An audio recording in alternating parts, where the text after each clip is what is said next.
We're live then. Oh, are we? Yeah. I'm watching Twitch and I don't see us live. Oh, that's because there's a delay. You know how it is. It's up. Looks like it's up. Yeah, Ben. Looks like it's up. Refresh. Or it's up. Get with it, Ben. I see. I see it. Oh, yeah, we're live now. That's right. Hi! Great. Ben, We're off to a that good is the start. energy I have been looking for. Thank you. You're welcome. That's all you get for the rest of the night. That's Okay. I Wow. saved up that little bit of energy left from the rest of the week. That's all I have. That's okay. I mean, again, very similar energy to the last time we did the podcast. Why am I coming through like 4 times? I can't hear you 4 times. I don't know who it was. It's probably Jake. It's always Jake. He's the culprit with those open Wow. back headphones close to his mic. Hey, they're closed back today. Oh. Wow. Closed. Downgraded Allegedly. just for us. Well, my wife is also in the room, and I figured she didn't want to hear. Although I'm the loud one, you guys probably aren't that loud. Yeah. Whatever. I'm trying to be considerate. Doing a bad job, but I'm doing my Now best. that he has closed back headphones, he will scream less loudly. Yeah, it's Big definitely. doubt. Now that he can't hear Definitely how that himself as works. well. Yeah. Big doubt. There's Mhm. like a sick setup back there. That is. Yeah. Mhm. Very Oh nice. yeah, we don't mess around, man. I get it. Literally, I don't know you- if I've told you guys this. This TV that's right here. Yeah. I bought the house and I was like doing the final walkthrough, and that TV was up, and my realtor was like, "Oh yeah, the owner wanted to ask, is it okay if he just gives you that TV?" And I Wow. was like, No, unacceptable. "Yeah, I mean, sure. Does it work?" And she was like, "Yeah, it's fine. It works great." And I was like, "I mean, okay. It's a very nice TV." No, I Sick. refuse. You have to take it down. Yeah, right. It was already mounted. I suspect what happened. It's nice mounted, and he looked at it and he said, "I'm not taking that down." Yeah. Yeah. What a too much pain in effort. my fucking ass. Yeah. Just keep it. Well, you should ask your wife for advice on how to do a good, PC setup sometime, because she seems like she's got it sorted out. Wow. All right. Yeah, I'll ask her. I'll Get ask him. her. Check. Hey, everybody, welcome back to the Forecast, a bi-weekly podcast about everything games, film, and news. I'm Aaron Juno. I'm Alex McCausland. I'm Ben Diaz. I'm Caleb Juno. And I'm Jake Fetterkyle. Even though your name's crossed out because I did never fix it, it's it's fine. This is what it is. Oh my god, I'll leave. Hey, Jake, if it makes you Yes. feel better, you get to be on our website, and I still don't get to be. So, Yeah, I don't. you know. I'm still not an official member. God. Ben. You haven't been on the cast long enough. How long do I have to be here? So I also listened to our very first podcast, Oh boy. and on that one it was a 4-person cast plus a guest apparently, and Jake was the guest. Oh, I was the guest on the first cast. Wow. I What love an honor. I do Love love Oh my conceptually god. that you had your very first podcast and you still designated him as a guest. Yeah, Yeah, I mean, it's it's a Like, the bonus. best. definitely, even though it's the first time we've done this, we're really the podcasters. I Like had this to other earn guy my who's spot, man. podcasted the exact same amount of times as us. Well, you know who was a permanent member? It was Travis. Mhm. Yep, that's right. Mhm. Aaron, Caleb, Travis, and Chad. With Heck yeah. guest met him Jake. once. Oh, that's right. You Yeah. weren't even on the first podcast. I You wasn't. were? No. Oh, wow. No. Wild. What Let's wild get- times. Let's get Travis back on here. I'm sick of these guests. Yeah, kick I know. Alex off. Yeah. All right. On today's special episode, number 226, we dive into the games we love playing this year, talk about our most anticipated games for next year, and battle over our top 10 to ultimately crown one the 2025 Game of the Year. If you'd like to know more about what we do, you can follow us on our social channels. You can check out our website, wearetherising.com, where there's a ton of original content for you to browse through, including our Pathfinder 2e campaign, Crown and Conquest, which we have done, 2 sessions. Oh, In- shit. Shut Yeah, up. yeah. You're gonna In make like me 1 cry. month of time. I am so impressed with us right now. We did 2 sessions, and it was only like the normal amount of duration between. I'll be honest. Yeah. I felt a little left out from not being in this, but now I feel better. I'm just like, oh yeah, okay. They're not really playing, so it's Yeah. not a Yeah. big deal. Yeah, Play exactly. sometimes. Additionally, everything we talk about is in our cast notes, which is pushed out to whatever podcasting app you are using. All right, let's get into it. I don't think we actually do anything else before we start Game of the Year. I think we just do it, right? Alex, you listened to last one. Aaron, last did year. you not Yeah, we prep just do a fun game, mini game, or No, a I did not quiz, this week. or not? No, Oh, here. dropping the ball. Actually, I have one if we want to do it real quick. Oh yeah, you know what? Go for it. Okay. I'm thinking of a video game. Okay. This is Okay. just 20 questions? What now? You guessed it. Oh, wait, We Monster guessed it? Hunter Wilds. You got damn, he's good. Ah, shit! I thought What it was was it? Kingdoms of Amalur Re-Reckoning. Oh, Mm. oof, not quite, Ben. Not Swing quite. and a miss. All right, well that was it. I could only think of one. So. That's what a good game. yeah. That for some reason Thank that you. that game just reminded me of a game we used to play with my niece. She called Fun Rock, where she would go Gosh. pick up a rock from the gravel driveway and throw it, and we'd have to go find it. Yeah. And it was Fun still in the rock. driveway. So she'd pick up a rock, throw it in the driveway, land with other rocks. She'd be like, "All right, fun rock time. Go find the rock." Go find the rock, dude. That is a good Yeah. game. I'm like, Good this is not- game. This is not a fun game. She knew what she was doing. She was running the house. Not a True. fun game. All right, so let's take us over to the Game of the Year screen. Welcome to the 2025 Game of the Year podcast. A quick reminder on the format. Each of us will kick things off by sharing our 3 honorable mentions, games that almost made our top list but still deserve a moment in the spotlight. Then we will each highlight our most anticipated game of the upcoming year. And finally, we'll move on to the heart of the show, not heat of the show, heart of the show, dual-sided style discussion where we debate, defend, and ultimately agree, or at least compromise, except this year we don't have to compromise because there's only 5 of us, on the top 10 games of 2025, crowning the winner of our coveted Game of the Year title. Is everyone ready? Aaron, you forgot we do have to compromise possibly since my vote counts for 2 votes, so we could still end up with a tie.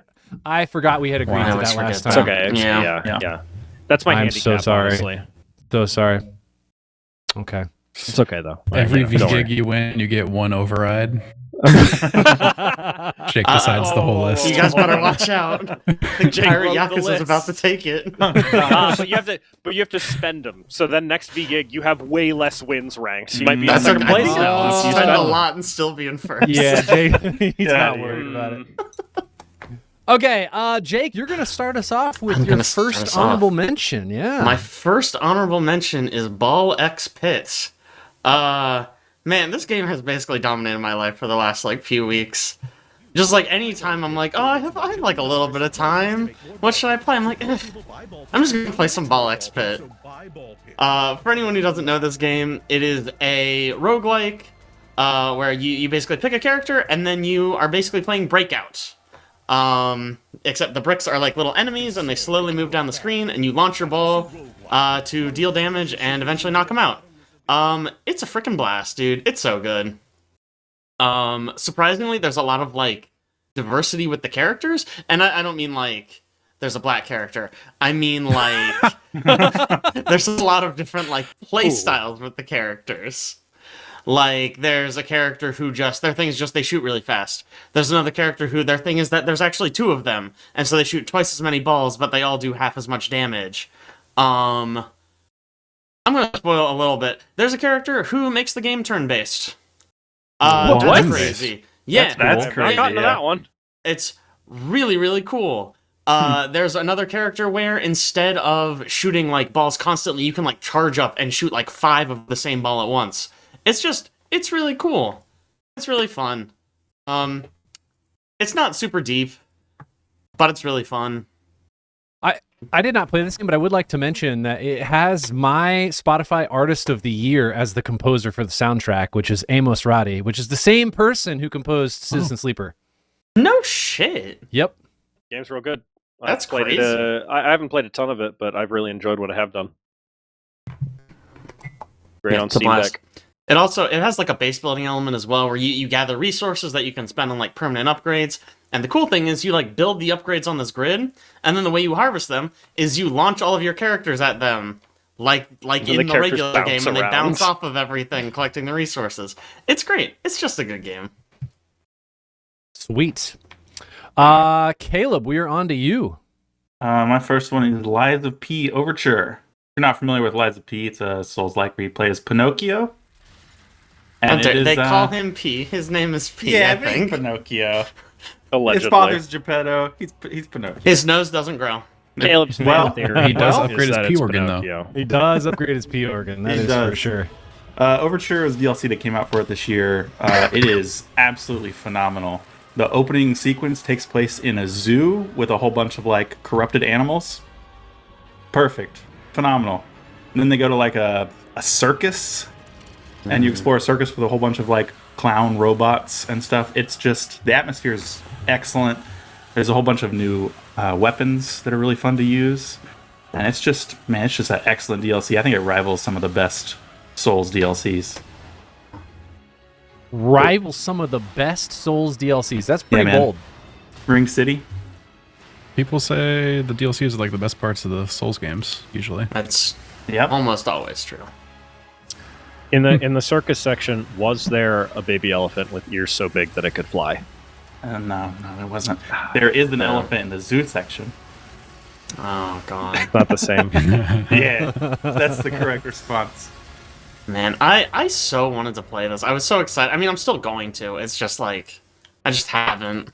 The I really downside loved is Lies it's of P. like 4/5 of the way through the game where you access the DLC. So Yeah. it's a And long I- way. Can, Go ahead. can you not take your finished save and just go do it? If you're not in New Game Plus, Okay. you can. Yeah. I should be able to then. Just run There back you go. overpowered. It's going to be tough. The DLC is hard. Yeah. Oh, Yeah. okay. All right. So maybe just start the game over. Hmm. All right, got it. Got it. Check. Telling you. Very cool. Ben, you are up next. Yeah, sure. So my first game is one that I think we've all played, and it's been out for a bit. It's Across the Obelisk. I know we've been playing it for years. I just wanted to call it out. They had, I think, 2 new expansions this year, and with new characters released. And it's wild. It's still a banger. They continue to release great content for it, and I love it. They literally just, I think, 4 or 5 days ago, announced a new character and new DLC that they're going to be releasing soon. It's a great, deck building roguelike game that I love the class aspects and the abilities you can level up as you go through, and it is definitely my favorite roguelike of all time, and probably my favorite co-op game of all time. Also, it's wild. Dude. I love it. Wow. More so than Stolen Realm. I do. It's close. Close. I'll say they made a misstep with the first DLC, but since then, all the DLC Yeah, have the been fir- really good. The first one was rough. It wasn't very good, but after that, they've killed it. Yeah. What was wrong with the first DLC?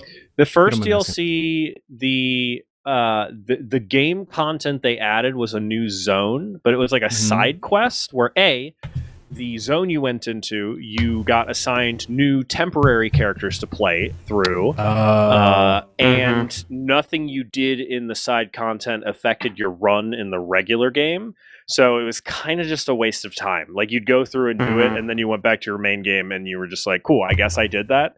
Yeah. Versus all the content updates since then have released new permanent. The first DLC did release a new permanent character also, which is he's good. Sure. But all the new DLC that's been released has released content that actually affects the main game. Mostly, it's new maps you can go to instead of the existing ones as you go through. Although I think there's one other side mission that's similar to the first one they did, but this one you use your actual characters and you get to keep the gear and level ups you get throughout it.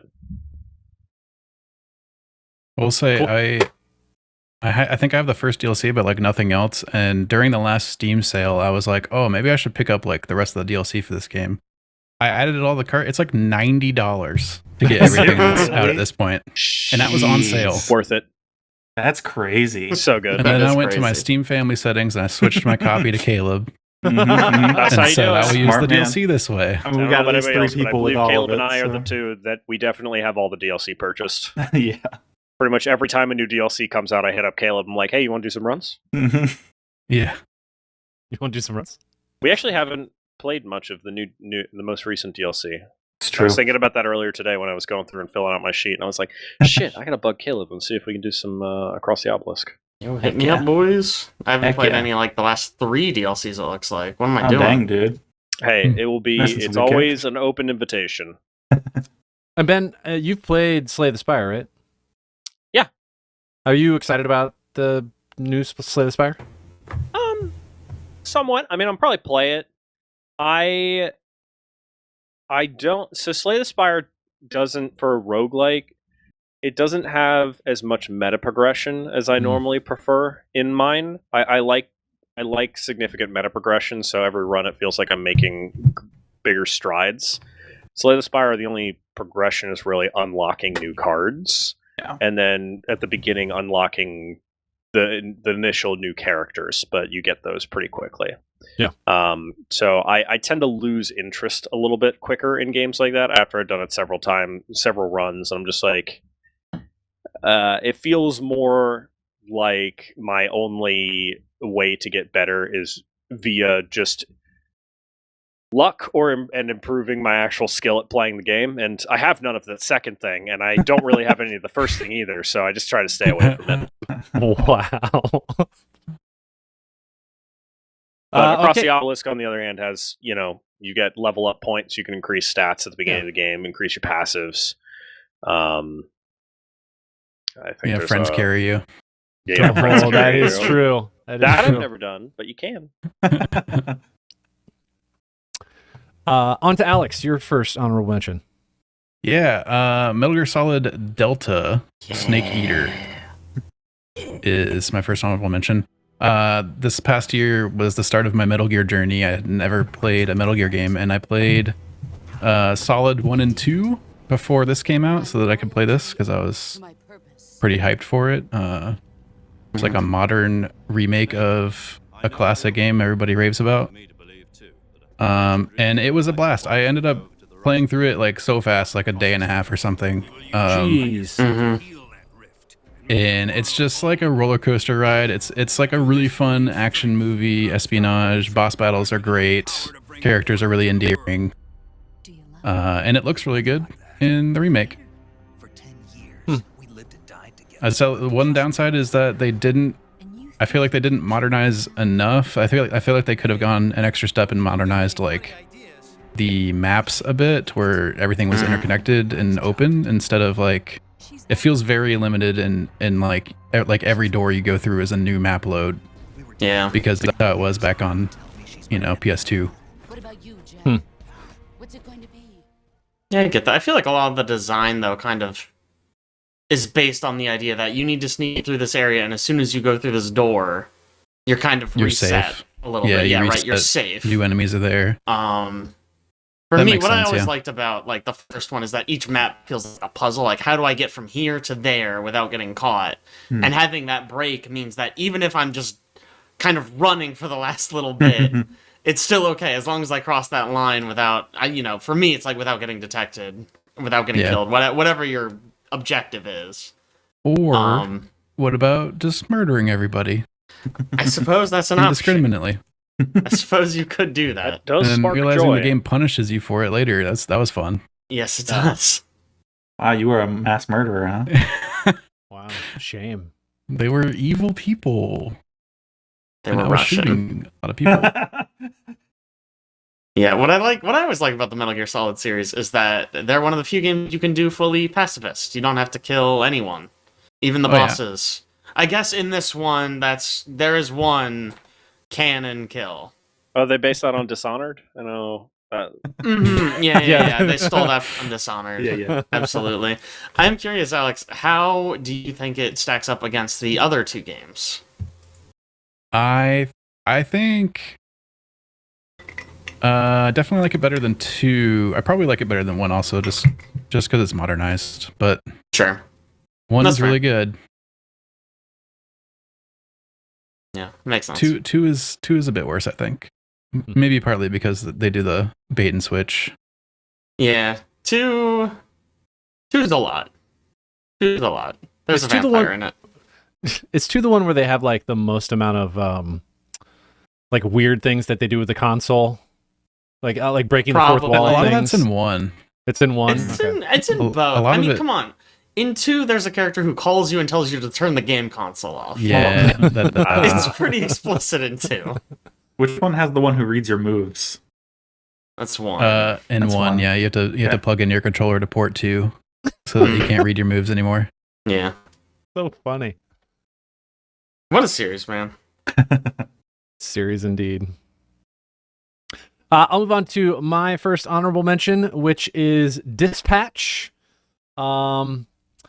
I just freaking love this game. Everything about it. I think the minigame is probably the worst part of the game, and it's still fun. But the character acting, the story, just like the relationships I feel like you're building. You're so engaged even from episode 1 in this game that it just hooks you for the rest of the game. And I just loved it. I don't know, man. I'm just so connected to this game. I love the characters. I feel like every decision I make has a lot of weight, and it makes me really want to go back and play it over and over again. Unfortunately, there's just no easy way to go back and revisit those decisions other than copying your save and jumping back to it. But other than that, I think this game was incredible. Big fan. Performances in it are just phenomenal. Oh, They're Yeah, so the good. voice works really good. Absolutely. Voice criticals in it.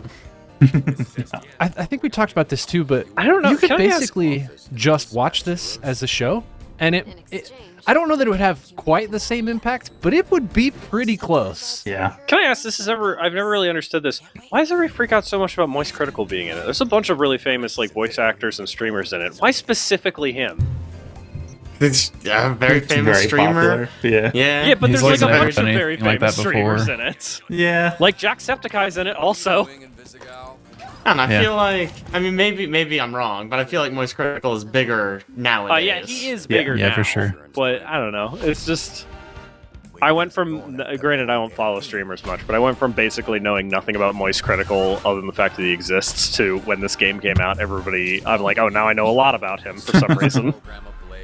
He also has a very Yeah. distinctive voice, and he just says, like, you gonna eat those Twinks. Great. Good line. Good stuff. Give him an Oscar. Yeah. For me, I am a huge Aaron Paul fan. I love Jeffrey Wright. I think they're both phenomenal actors, and their voice acting in this it just stole the show. I mean, it just good. absolutely delivered. I am excited that, at least last I heard, I'm excited they are working on another season, I guess they call it. Yeah, too, quote unquote season. Oh, did they officially announce they're doing that? Mm-hmm. Nice. I know when they first released it, they got asked, and they were basically like, I mean, we'd be open to doing it, but we have no plans. Man, Pretty sure they've said there. Yeah, they kind of had no idea that this would be as popular as it was. bro. They How? put Aaron Sorry. Paul in the game, and they're like, we didn't think anyone would like it. Stupid. I still haven't finished it. I've only watched the first 3 episodes. Oh my Oh, okay. gosh, Ben. I know. I gotta get back Man, to okay. it. I was about Me to bring too, something me up, too. but I won't anymore. I Wait, can please listen. do not. I'll- Please if do you guys not. want to, you know what? You shouldn't be bringing up spoilers in the podcast anyways. Yeah. Never mind. Yeah, yeah. GOTY, we usually kind of do, but that's okay. Not for honorable mention. Some of us Yeah, are Yeah, bad it doesn't people. matter. Well, Doesn't yeah, matter. this game. I don't think this game's gonna come up later. Doesn't matter. I'm The actually only- surprised we didn't put this in our Game of the Year list. It was close for me. The only other thing I would note about this, and I think maybe Alex brought this up last time, that you just basically turned off the QuickTime events in the game. I did, yeah. I don't think they detract from the game, but I don't think they're necessary. You really don't. I actually started with them turned off, but then I realized the cutscene still pause for you to do the inputs, and I was like, well, this is just They worse. do? Yeah, Oh. it still gives you time, like, oh, you need to be able to move the mouse from here to here. So it'll be like they'll wind up a punch and they just wait. And then they do the thing, and I was like, oh, I actually hate this. This is so much worse than having to I waggle didn't my mouse really a notice little. that. I mean, maybe it's just me, but yeah, I noticed Yeah. it for... I mean, I don't doubt it. Or maybe they fixed it in later episodes. That's also possible, because I did it from the jump. In episode 1, they definitely wait a long time to throw those punches. Yeah. And I had was them like, on I'm for a little not bit, and doing I was this. like, it's not adding anything, I think, for me to hit the thing. I'd Yeah. rather sit back and watch the cool Yeah. action. I did not start playing this game until all of the episodes were out, so they could have fixed a lot of that since then. It's possible. Don't know. All right, on to round 2. Jake, you are Oh, up it's with your me. next honorable mention. Oh, here's one that I thought for sure at the beginning of the year would be on my list. Ghost of Yotei. I really loved Ghost of Tsushima, and so when I heard there was a sequel with like a cool samurai chick, I was like, yes, give it to me. And it's good. It's still good. It just like, I don't know, man. It just didn't hit the same as the first one for me. I don't really know why. Maybe I just need to put more time into it. I don't know. Maybe it just something about the map design just isn't clicking for me. But the game's still very fun to play, still gorgeous, like Yeah. absolutely insane. I'm playing on a base PS5, and it's still one of the prettiest games I've ever played.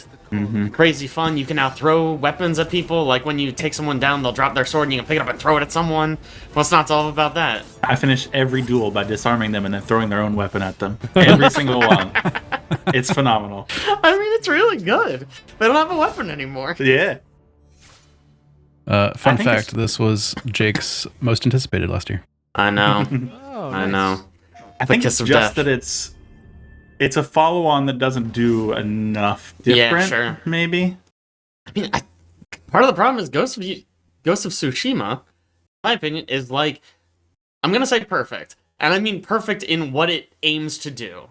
Like, for the type of game it is, I think it is the best realization of that style of game. And so trying to do something different, to me, it's either going to be a lateral move where you're just changing it for the sake of changing it, or you're just going to be making it worse.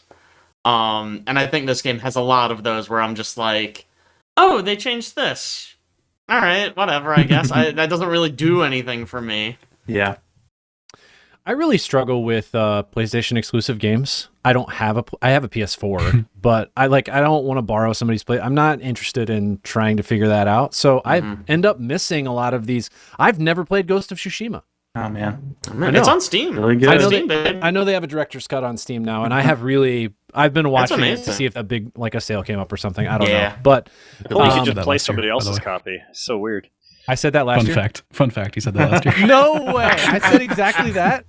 You're like, yeah. Does anybody have director's cut on Steam? I've been watching it. It seems kind of Dude, expensive. It has never gone on sale. It's crazy.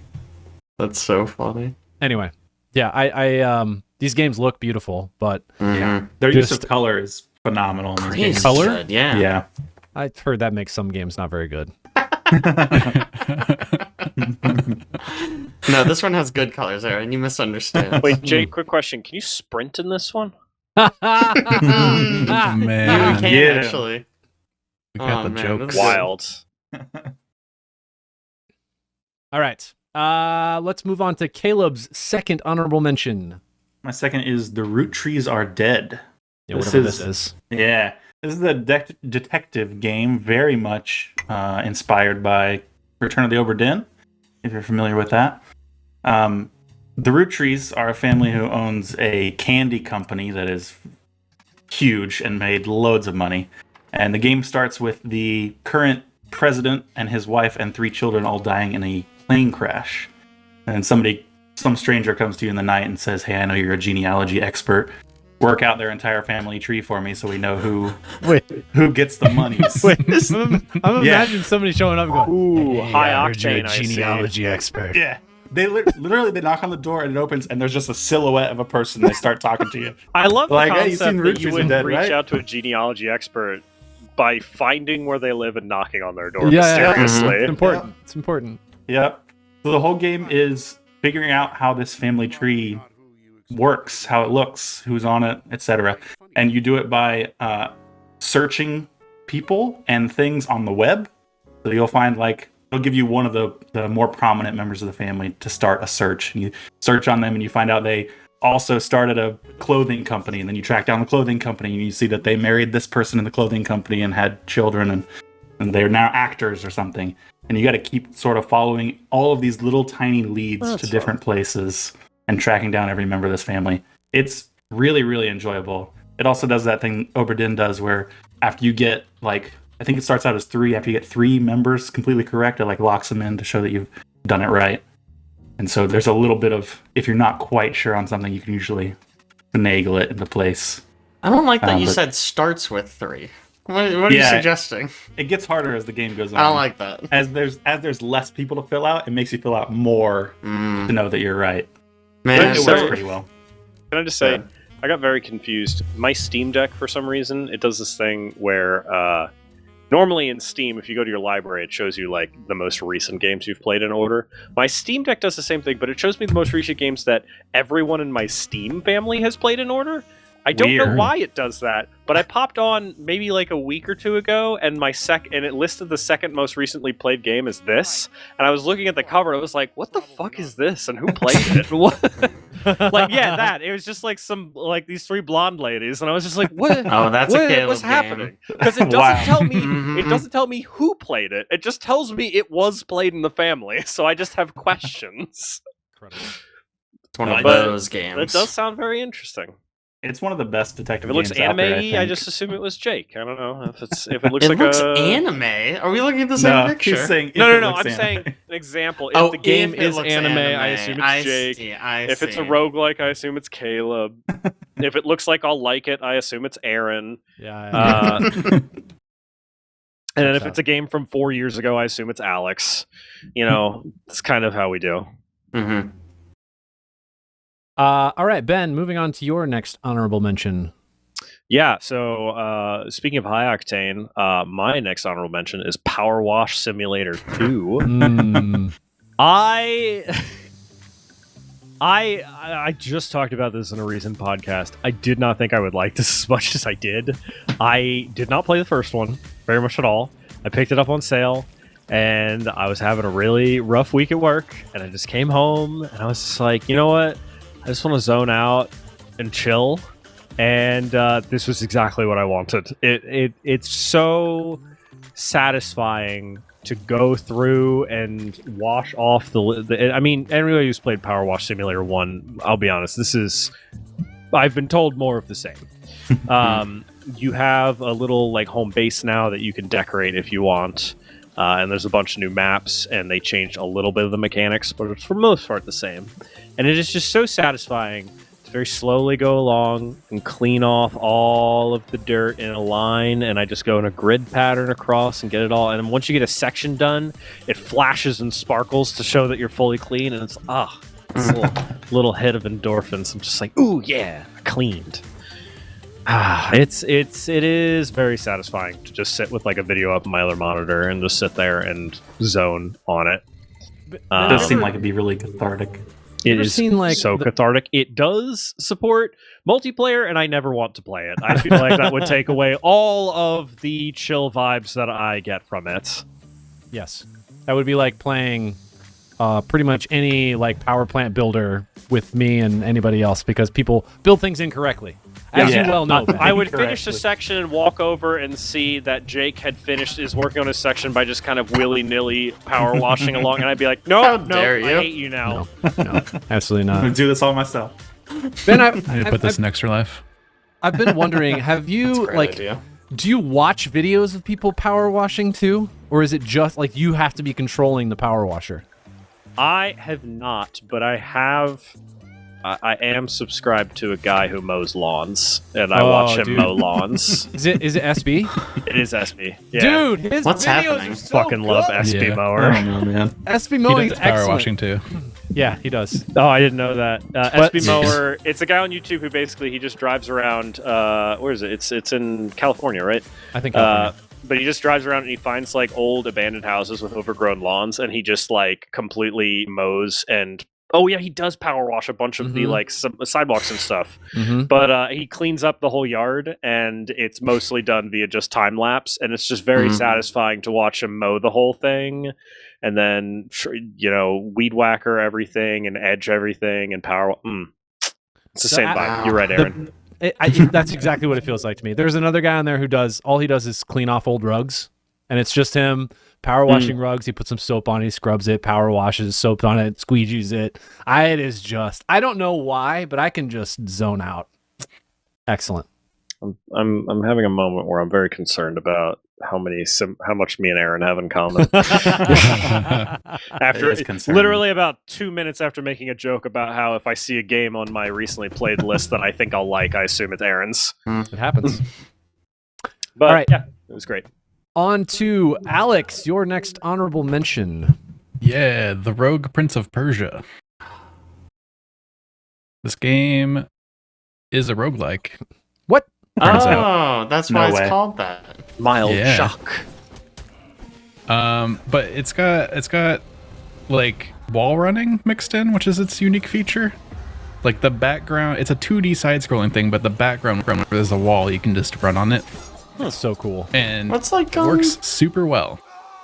Isn't it similar to the other Prince of Persia game? No, not Forgotten Sands. Oh No? yeah, the Metroidvania. Yeah, why can't I think of the name of that one? Lost Crown, Forbidden Yeah. Idol. Lost Crown.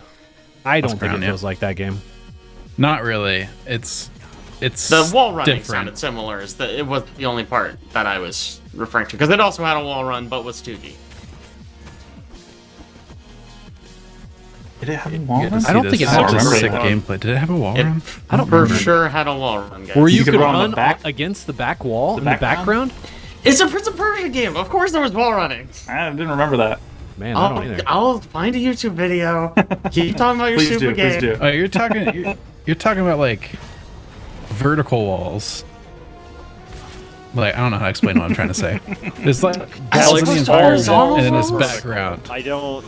It's like the background wall versus like walls that are like part of Horizontal Like walls Ollie are Ollie floors or ceilings. like Ollie Ollie. I haven't played that You can one. grind on the background Right. in Ollie Ollie too. This is good. This is good. I think the movement peak is content, incredibly guys. slick, just like the other Prince of Persia game that we're talking about. You can vault Not on just enemies, which I like think it. adds a lot.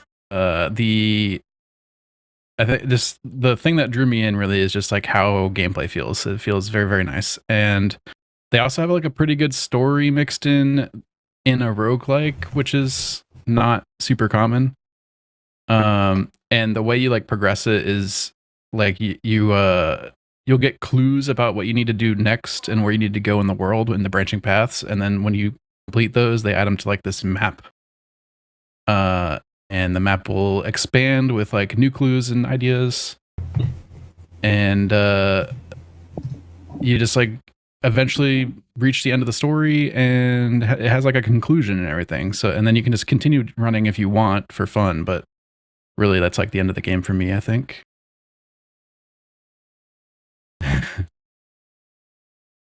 There's a wall run.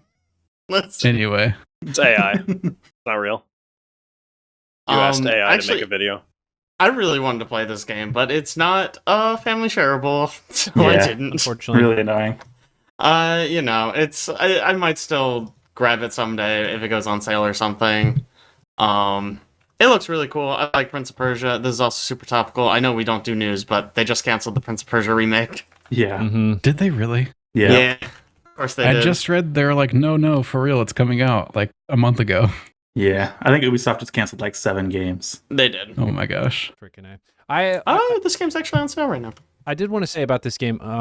Alex, you already touched on this a little bit, but I think this is one of the more like fluid movement roguelikes I've ever played. It is so smooth. It feels like it fits with the environment, the landscape, and honestly, doing a roguelike with Prince of Persia, pretty easy.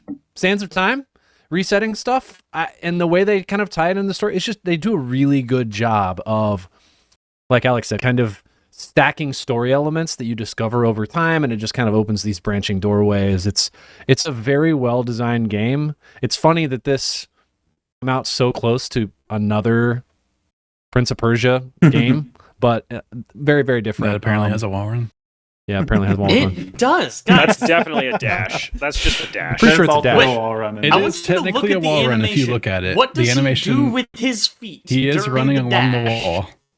It's definitely just an air dash, though. I'm telling Like- you though, this is way different. It's It very feels different. different. Alright. You interact Alright, differently man. with the environment. You can like turn on the wall. Like you can control the direction you're running on the wall. Yeah. In this game, Let me That's turn this. insane. Let me slow mo this because it does not look like a wall run to me. he's definitely like putting his feet on the wall. Like technically, it's a wall run. It's a wall run. I don't know what you Playback want speed. from it. He runs along I'd like the it to be wall. an actual wall run. Mechanically, Oh it my is the fucking same as God. any other Metroidvania where you get an air dash. It's okay. It's all right. Whatever. So, Deep if I'm not sighs. mistaken, this is made by the people who did the final couple DLC for Dead Cells, Yeah, that's right. and it feels a yeah. lot like Dead Cells. Really? Yeah. So Huh. if you like Dead Cells, this is, I think, smoother combat with more story included in it. Yeah. Story. Okay. Yeah. How long is this game? I don't know why in my head I always thought it was like a really It's short. not super long. It's 20 Okay. hours? It's like under 20 hours probably. Okay, so like short, but not. I was thinking like 5 hours. no. If you're Yeah, it's definitely really longer than good. If you're Caleb, Oh, it's okay, about so I'll 5. probably get it in like 3. Yeah, is yeah, what I'm yeah. hearing. Okay. Main plus side says 13 and a half. Okay, I'm bad apparently. You and I I are think it took both me like bad. 17. Listen, we're going to get to another game in our top 10, and then we'll talk about this again, but we're not going to cover it right now. Uh-oh. Oh, yeah. Shut up, Caleb. No one likes you. I think it took me 17, Wow. and I skipped a significant portion of Act 2 by mistake. Wow. Ooh. Whoa, What? gamer. Still Heck took yeah, you dude. long though, huh? Yeah, I don't know if that's more impressive or less impressive. I don't know. that's definitely less impressive. Interesting. I will do my second honorable mention, which is Blueprints. I think this game deserves all of the accolades that it has received. It is a highly unique, really interesting puzzle game. I think there are aspects of this game that are going to keep me awake at nights for the next like couple years as I remember things or I think about things from the game, because I don't know what the end of this game is, to be honest. I have played and played and played and played, and I still have discovered things, and I've never felt like I've hit a true ending. The goal, obviously, of the game is to get to the 47th? 47th, is that right? Room 47? Sounds right. No. I think that's right. I think that's... Can't remember the right number. But anyway, and you're kind of navigating through the house with all these different features, and all the houses, or all the rooms of the house kind of appear as you jump through them, obviously, and the puzzle just kind of unfolds over time. But reaching room 47 is like, all right, cool, I've completed like a third of this game, because there's all of this other stuff going on. There's all this underlying story and second layer of mystery to all of these rooms you're interacting with, and I love it.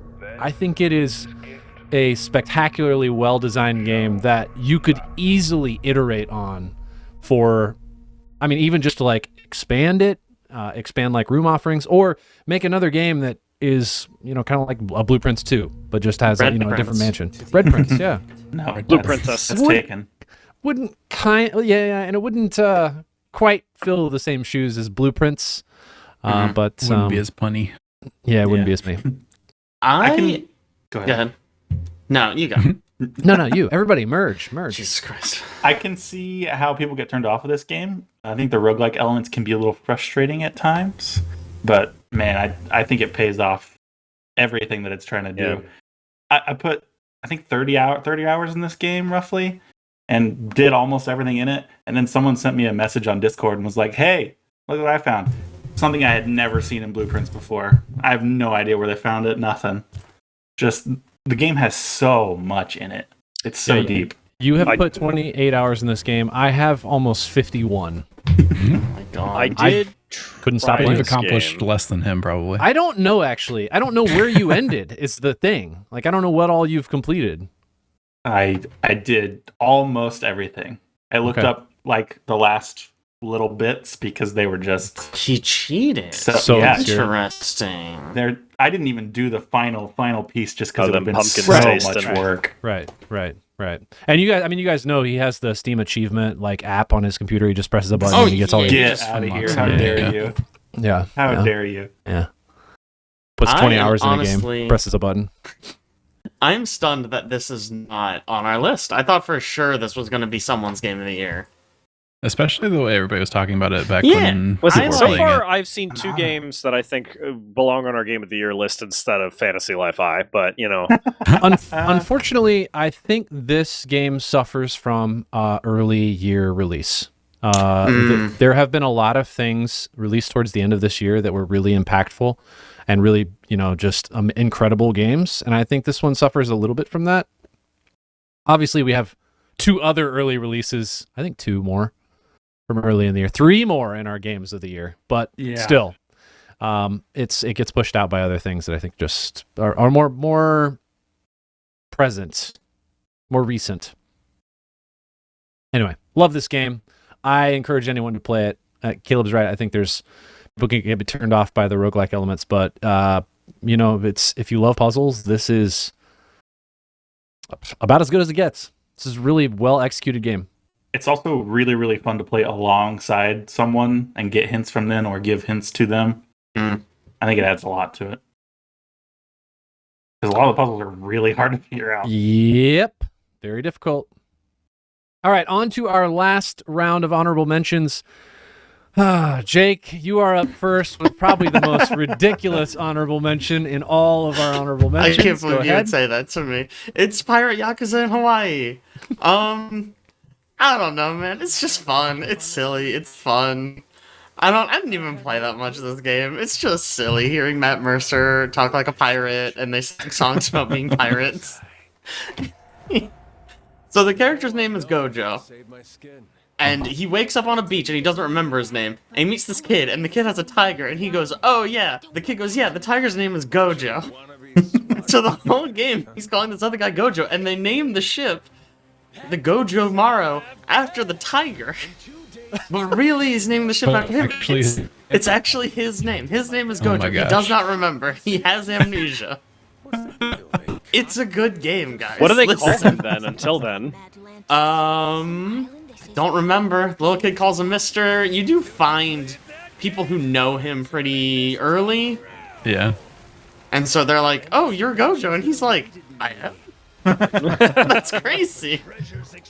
It's a good game, guys. I thought he went by Tiger for a while because of the tiger named Gojo. I don't remember I what thought they that's what you call him. told me. It's yeah, finally. Based on something this to dethrone trailer? Skull and Bones. Finally. We've all been playing Skull and Bones this whole time, and now finally something else to play, you know? It's got ship This- combat. Wait, It does have ship combat, and you can like you e-brake didn't say in your something ship, about you can Atlantis drift. there. You can drift ships, yeah. drift Yeah. ships, get out of here. One of the best parts is you can like literally broadside someone and then drift around them to hit them with the other side of your ship. Oh my It's a gosh. good game, guys. And then, if that's too hard, you're just standing on the ship. You can just pull out a rocket launcher and shoot them. Like, you can just do that. Good game. I'm gonna be honest. I just watched that trailer. What year is this based in? Because I it's can't modern tell. day. It takes place today. I don't know why you don't even asked believe me you. Just because they all have actual pirate outfits on and have Yeah. swords. And sailing ships. Your Like ship old sailing has a ships, yeah. machine gun mounted on the side. Gosh.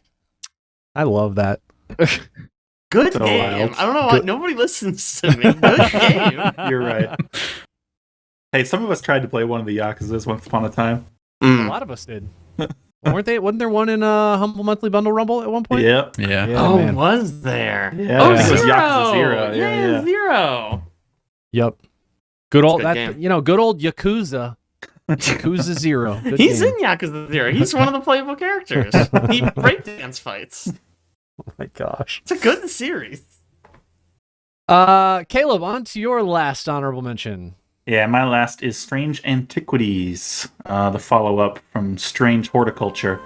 In this one, you are a manager of a store dealing in occult antiquities. All these, like, various totems and amulets and whatnot. People come in, they got a problem.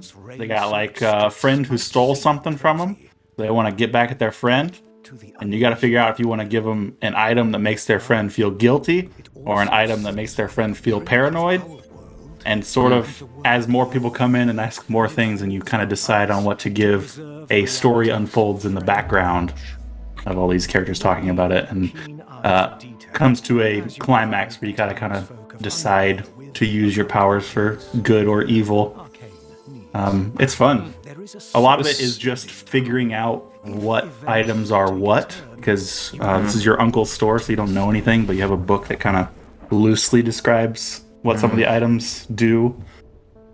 So you gotta like investigate and see what they smell like and how it feels when you hold them to know what item it is and what it does. Did you say smell like? Does it have like a smell-o-meter? It just has the thing where you click smell and you hover over pieces and it tells you what they smell like. I think the deluxe edition comes with this piece of hardware you put on your desk that just whenever you smell something in Or game. finally. This gives a lot of vibes of what was that potion game that released? I think last year that was all about people coming to you for potions. I hate to say it, you need to be more specific. I know. Yeah. There There were were like like 3 six. potion games last year. Yeah. Potionomics, maybe, or Potion Crafter. I think it was Potion Potion Seller. Crafter. Potion seller. Yeah, I have Potion Potionomics and Craft is Potion the one I was Craft. thinking of. Okay. Because that's Yeah, the one where people it's come very to similar you to and they Potion just Craft, talk actually. about, like, this is the problem I'm having. And then you can choose what potion to craft them to fix the problem. Yeah. So, like, if somebody's bothering them, you could craft them like, oh, here's this thing that lets you go invisible so they can't find you. Or here's poison. You know, like, Yeah. you have options for poison. how you'd like to solve the problems. Are you allowed It to feels like it just- gives that vibe.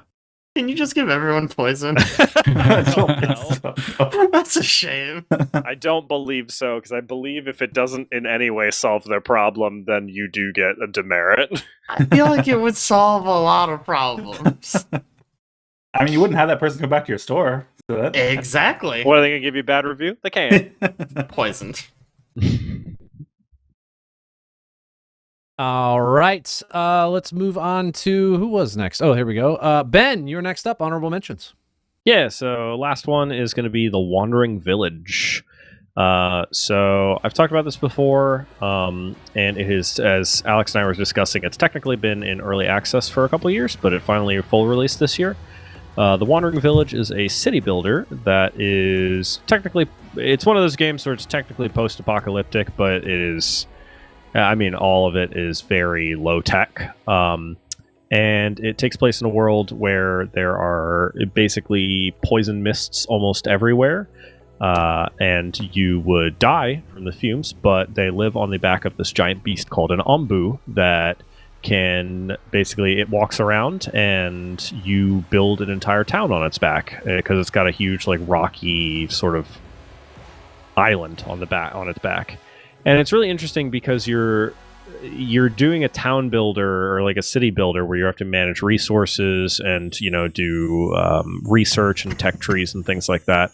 But then there's a whole nother aspect of it of where you deal with interacting with the ombu directly. Like you can research ways to kind of guide the ombu in one direction or another, because at first it's just walking wherever it walks, that's where you're going. And then you've got other stuff too where you have to worry about like, oh, if the ombu gets sick, you need to like know medicine to heal it. You can use its, you can research how to use parts of the ombu, like its scales or like as like crafting materials. And it's this whole other aspect of it where you have to plan around the ombu, and then as it goes around, you can scavenge from like old villages and things to get resources and new people. It's really entertaining. And then the game is, I wouldn't call it a roguelike because it's not really designed around that, but as you go through the game, it just gets harder and harder and harder. And the game doesn't really have like a win condition at the end. It's kind of a see how far you can get, because the ombu will wander into areas with more and more poison and less food, and it'll just kind of up the difficulty as time goes on. So it becomes kind of a see how far you can get sort of situation. There's still no win condition after release? I don't think so, but I didn't hit one, but I didn't play a huge amount of it after full release. Gotcha. Yeah, just curious. It's too bad. It feels like something that could have a really interesting like story. There's definitely there is a plot that goes on. Like you find some old mechanical stuff from pre-society collapse. You basically figure out how to get a radio running, and you communicate with like other groups of survivors and stuff. And you slowly upgrade that to try to get in contact with them. So there's definitely a plot there. It's possible I just didn't get far enough to actually get to an end point. Just seems weird that that plot line just like it just stops progressing at some point, or that is a great question. Okay. Oh, apparently the game does have endings. Okay, nice. That's good. Yeah, I just didn't get far enough into it. Wow. But he was a gamer. So there is an end to the plot. But it's interesting. The world is really cool world building that they've done for it, where you're kind of figuring out what's going on and what the world is like now in this, and you find like remnants of past society and sort of try to put together what happened while you're also doing a city builder. It's real good.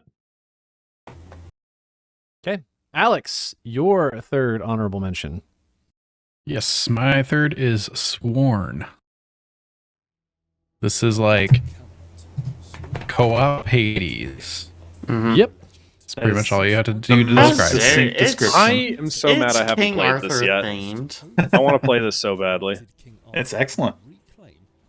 Yeah, I mean, get a group together. Let's do it. Mm-hmm. You know, just like we can cut the podcast off here and just go.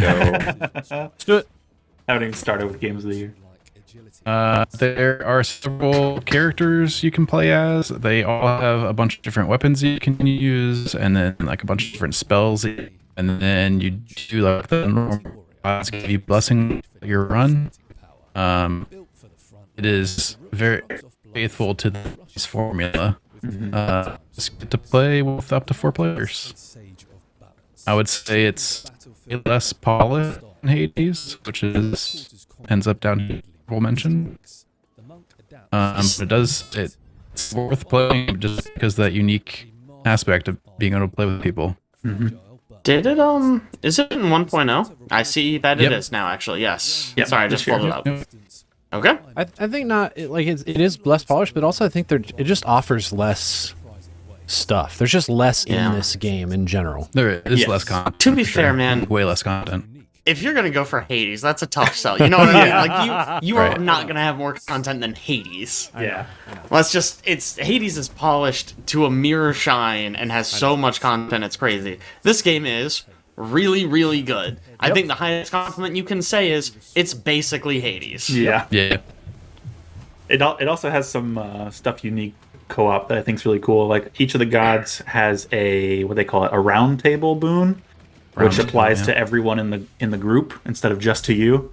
And you only get it if you have enough boons from that god across everybody who's playing. It's cool. It's a round table boon. That's Round table boon. stupid. Yeah. So dumb. Arthurian lore. Yeah. King Arthur, man. It's dumb. Listen, maybe this is just for me. It's basically a game on King Arthur's lore. It's dumb. It's a little weird. It's a weird choice, I think. Like It's I get it. fun You gotta set to, yourself apart. It's unique. Yeah. It's very It's unique. fun to coordinate builds because like status effects and stuff like that will stack from everybody that's doing them. So like we can go through with a group that everybody's picked up like some sort of freezing ability, and then you just start stacking freeze super fast on bosses and stuff like that.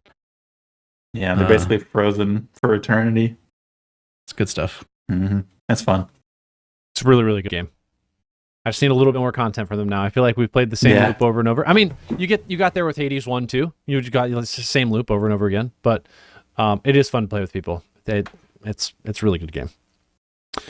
Last but not least, my honorable mention is Arc Raiders. I really struggled what I wanted to put in my third honorable mention here. I've had like 3 or 4 different things listed, but I just feel like this game deserves an honorable mention. I think it has done something incredibly unique. The aesthetic of this game, which I think they call cassette futuristic. Or cassette retro, something like It's that. not retro-futurist? It's not retro futuristic. No, I think it's cassette futuristic. Definitely just retro. They They're trying have to a. be fancy. I know, but they have a thing for it. I think this game is really cool. It does a really good job of sort of evolving the idea of an extraction shooter and adding in like some really unique enemies. I think the AI in this game is crazy. It has some of the most unique enemy combatants you will face in a game like this. The Leaper is incredible and like wowed us from day one. I mean, there's a whole bunch of different arc enemies in this game at this point, but I think the looting is cool. I think the system for sort of leveling up your character and getting more effective at going in and gathering resources and extracting is great. And there's sort of a progression to the map, which I love too, because you're not just playing the same map over and over and over. You can kind of bounce to different places depending on what you want. They have events for the maps. They have sort of secrets that are kind of hidden throughout the game, and they have progressions for quests that you have to do for the various people within the hub, where you're getting quests from them to go out and do stuff in the overworld. I think this game is great. I think it does a very good job of allowing you to play it by yourself, with one friend, or with 2 friends, and those are 3 completely different styles of gameplay. One of them is calm, maybe not so much anymore, but still pretty calm. One of them is, it feels like just a very traditional, like you got to be careful extraction shooter. And the other one is all out chaos. Everybody gather over the first flare you see and murder everyone on sight. Game is great, as Chad launches it. Game is absolutely excellent. I was really happy this game has succeeded as much as it has. Yeah, I've not been interested in any extraction shooters until Arc Raiders. And it really sucked me in for quite a while. Yep. Just the AIs for the enemies it's so good, and the enemies are so unique and fun to fight. Yep.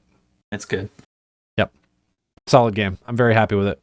I need to play more, actually. I was a little sad that I missed the, what did they call that thing? Expedition? Yeah, Expedition. A little sad. I have people at work who play this game, which they've played very few games. Like they're Diablo 4 players that transition to this, essentially. What a departure, but here they are. So anyway, it's just a lot of fun. I really enjoyed it, and I think it deserves a good honorable mention here. So you said you missed the Expedition. It's the first Expedition they've done? I think Just Expedition 1, huh? Yep. All right, I see why it's an honorable mention, not in Game of the Year. ridiculous. All right, let's move on to our most anticipated. Each of us has picked a game that we are looking forward to most in 2026. Alex, did you happen to look up the list of what everybody said for last year? I know you watched the whole podcast. I've got the about list. mine. It's in He the knew sheet. mine. Yeah, it's on the sheet. Just pop over to the other tab. fun It's right there. one was Caleb We most don't need to talk about anticipating mine. Judas. That's great. You know, That's the fun one. It was just hope. just hope. They had like a dream. significant round of marketing for that game, They did. and like a huge like interview with SkillUp with Ken Mhm. Levine and everything, Oh, and then yeah. just nothing for like just a dead year now. silence. like I will say, of the 6 games that we most anticipated, 4 of them did make it onto either our honorable mentions or Game of the Year list this year. That's true. Pretty good. Not Just bad. Caleb and I, our games were not on it. Did you play Civ 7? I did. It was just fine. It did the thing I was worried about with Civ, which is it was mostly more Civ. You know, Yeah. it wasn't the new mechanics weren't as interesting as I had hoped, and it wasn't really worth mentioning on the list. It wasn't bad. It was a good game. It's Civ. There's not much to talk about. And it was a phenomenal year for games in general. Yeah. Really tough to get on a list Yeah. like this. Tough year. All right, Jake, are you prepared Oh, I'm to ready. talk about? Oh yeah, it is you, my friend, to Oh, talk yeah. about your most anticipated. Oh yeah, and mine's an early one. It comes out February. Resident Evil 9 Requiem. Capcom's been crushing it lately. I don't know who is in charge at Capcom. I don't know what they got going on, but it's Mr. Capcom. they've been crushing it, dude. Mr. Yeah, man. Especially when it comes to Resident Evils. Yeah, Yes, it's the Captain last- Com. Duh, Captain Isn't Com, that who of runs course. it? I assumed it was That's a good Captain point. Com. Yeah. I mean, like, right? You have the Resident Evil 4 remake, which everyone loved. Resident Evil 7, which completely revolutionized the franchise and critically acclaimed. Resident Evil 8, maybe not quite as acclaimed, but still really, really strong. That's not even Wait. talking their other franchises I was like gonna say, is Street Capcom Fighter. killing and- it, or do we just really like Resident Evil? I mean, Street Fighter has been doing really, really strong lately. Street Fighter 6 was amazing. I mean, so strongly that they're making a movie, or is it a series? I think it's a movie. I think think it's a yeah. movie. Yeah. Aren't they? Isn't Capcom also? Are they Monster Hunter? Or am I crazy? I think you're that's right. Yeah. Like, Capcom's just got it going on, man. And Requiem looks great. I think they finally. So some things Resident Evil always sort of struggled with is: are we a slow horror game or are we a fast-paced action game? And they flip back and forth sometimes within the same game, and it's fine. It can be fun. But in Requiem, they finally said, you know what if we just had a slow, scary character, and then Leon Kennedy is the other character? So you can creep around being scared as girl. Sorry, I don't know her name. And then you can kick zombies with Leon Kennedy, and it's like, great, you get both. You get both, and you don't make either one worse. You know, because like Resident Evil Village, I think struggled with this, where it's like, ooh, we're being creepy. It's like, well, I have like 3 shotguns, Yeah. so like Yeah. I probably could just deal with this problem. I mean, Village had like distinct areas where like this one is the horror one. This one Yeah. is like a survival horror exploration, and this is action. The robots, Just yeah. action. It's This is the robots. robot town. Yeah, it's not scary in the slightest. There's just a bunch of robots. Weird so- choices. I'm excited. It seems like we're getting back into some of the mainline storyline because it takes place in Raccoon City again, at least partially, and it takes place in a haunted hotel. It seems like so. Like it's gonna be great. Gonna be good. I'm pumped Is the for main it. character Rose from Village? Or is it just a different character entirely? I don't know. Okay. her name's I'll Do you Google. think you can Oh, follow you're the right, her name is storyline Grace. in Resident Evil? Good luck. The zombies? They're bad. Which of the, like, between 7 and 8, which ones do you guys prefer? 7. 7, Biohazard? 7 is one of my favorites, like, favorite games generally. I think 7's amazing. Yeah, it probably is 7. The haunted house in 8 Dude. is just so good. 8 has moments that are amazing. Then it also has Yeah. moments like the robot level. Yeah, I think where you 8 fight on a the tank. robot. Yeah. I think 8 has better characters. Like, the people in that world are insane. Yeah. I love them all. But I think you're right. I think 7 is like a better overall game. Like, the game structure feels better. It feels tighter. It doesn't feel like you're just bouncing from area to area. And it still feels scary. Like, that game, I feel like you are doing more sneaking around. Absolutely. All right. Caleb, on to your most anticipated. And mine is Saros. Saros? Oh, this It's the new game by Housemarque Studios. I believe it's coming out in April. It is a much like their previous game, which was called Returnal? Returnal. Thank you. Yep, that's it. It is a third-person shooter with heavy bullet hell emphasis. I don't think we know all that much about Saros yet. We've seen a little bit of gameplay from it, but Returnal was a lot of fun, so I'm really excited to play whatever they put out, and the atmosphere looks really cool for Saros. It's probably roguelike-y, like the last one. I thought they had said something about it not being a roguelike, but Is I it- Oh, is it really? I not don't gonna be? remember. Sure. I sort of my guess is like my understanding was always just it's going to be Returnal again.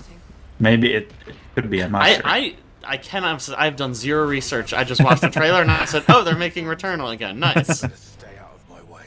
It's refining Returnal. Hey man, Great. Returnal was a very unique concept. Getting just another +1 type sequel. There's nothing wrong with that. Yeah. I was all Yeah. I was on board. I wasn't complaining. Those look cool. Yeah.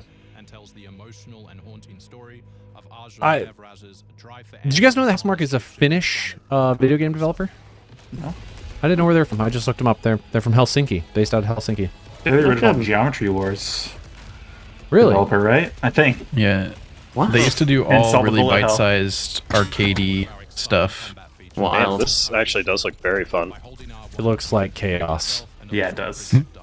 Like chaos. The bitrate on this video is struggling a bit. Yeah. All the particle effects. Third person. I didn't think third person shooter bullet hell would work, but Returnal really made it work well. So Yeah. I'm excited to see what they do with Saros. All right, Ben, your most anticipated. I am, and I'm going to be honest, this is a lot just from nostalgia, but I'm super pumped for the new Fable game. So this one does not have a firm release date yet. It's just going to be sometime in 2026, but they are releasing. We'll see about that. Yeah. They said autumn supposedly today. Fable. I was about very to say famous. they just announced Ah, Oh, did fall they? this year. Yeah. Oh, Yeah, nice. today they showed off a bunch of stuff today. This is new footage from today. We're Oh, seeing. well, I haven't seen Nice. this yet. That's very exciting. But I loved the Fable games growing up. I've played all 3 of them multiple times. And I'm just excited for that blend of, like RPG, fantasy adventure with that blend of, comedy that adds to it. And I really like them. I know there are a lot of issues with the third one, with some of the city management system that they tried to add in. But at least everything I've seen from this new one they've announced, it doesn't seem like anything like that's in there.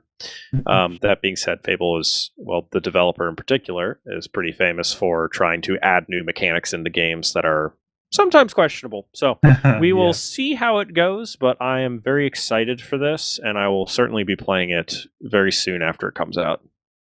I feel like they've been trying to do something since Fable 3 for so long, and just I do know, canceling them all over didn't and over. they Right. make a VR Fable? And I don't think I played that. That might have been one that they canceled I eventually. think it was one they canceled. Did they? I also Sorry, This go on. is also a new developer. Thank for you. the That's what I was series. about to say. Yeah, it's not I did not Lionhead? realize that. Lionsgate. Yeah. Or Lionhead. Sorry, Lionsgate. Lionsgate's Lion- different. Lionhead. It is now Playground Games, who has made Yes. Forza Horizon, Forza Horizon 2, Forza Horizon 3, Forza Horizon 4, Forza Horizon 5, Fable, Forza Horizon 6. Interesting. So They have- if, they you showed off- if you start drifting around in Fable, you know where that came from. Is it They still showed Peter off, Molyneux? No. I don't think so. Oh. Well, He's then off maybe this probably will be, being crazy somewhere. Maybe this might, as much as he did the other ones. I'm gonna be honest. My hopes for this game just bumped up a little bit. Hey, got him. Got his ass. I watched the developer direct today, and they seem like they're being very faithful to the old games. There's a lot of, you just like do stuff and get assigned tags, and people will recognize you as that thing. And they have more than Chicken 1,000 Chaser? NPCs. Chicken Yeah, like that is in the Chaser? trailer. Chicken What Chaser. kind of name is that? Of course it is. They talked about how they have more than 1,000 NPCs in the game, and they all have like their own daily habits and lives, and you can just pick one at random and follow them, and they'll go through like a whole day in a life, and you can just see them doing their cool, unique stuff. Nice. And That's really everybody has their own personality, and they all think a specific thing about you, and they'll let you know about it, I guess, is what they're saying. I always kind of enjoyed the interaction you have with the NPCs in the Fable games.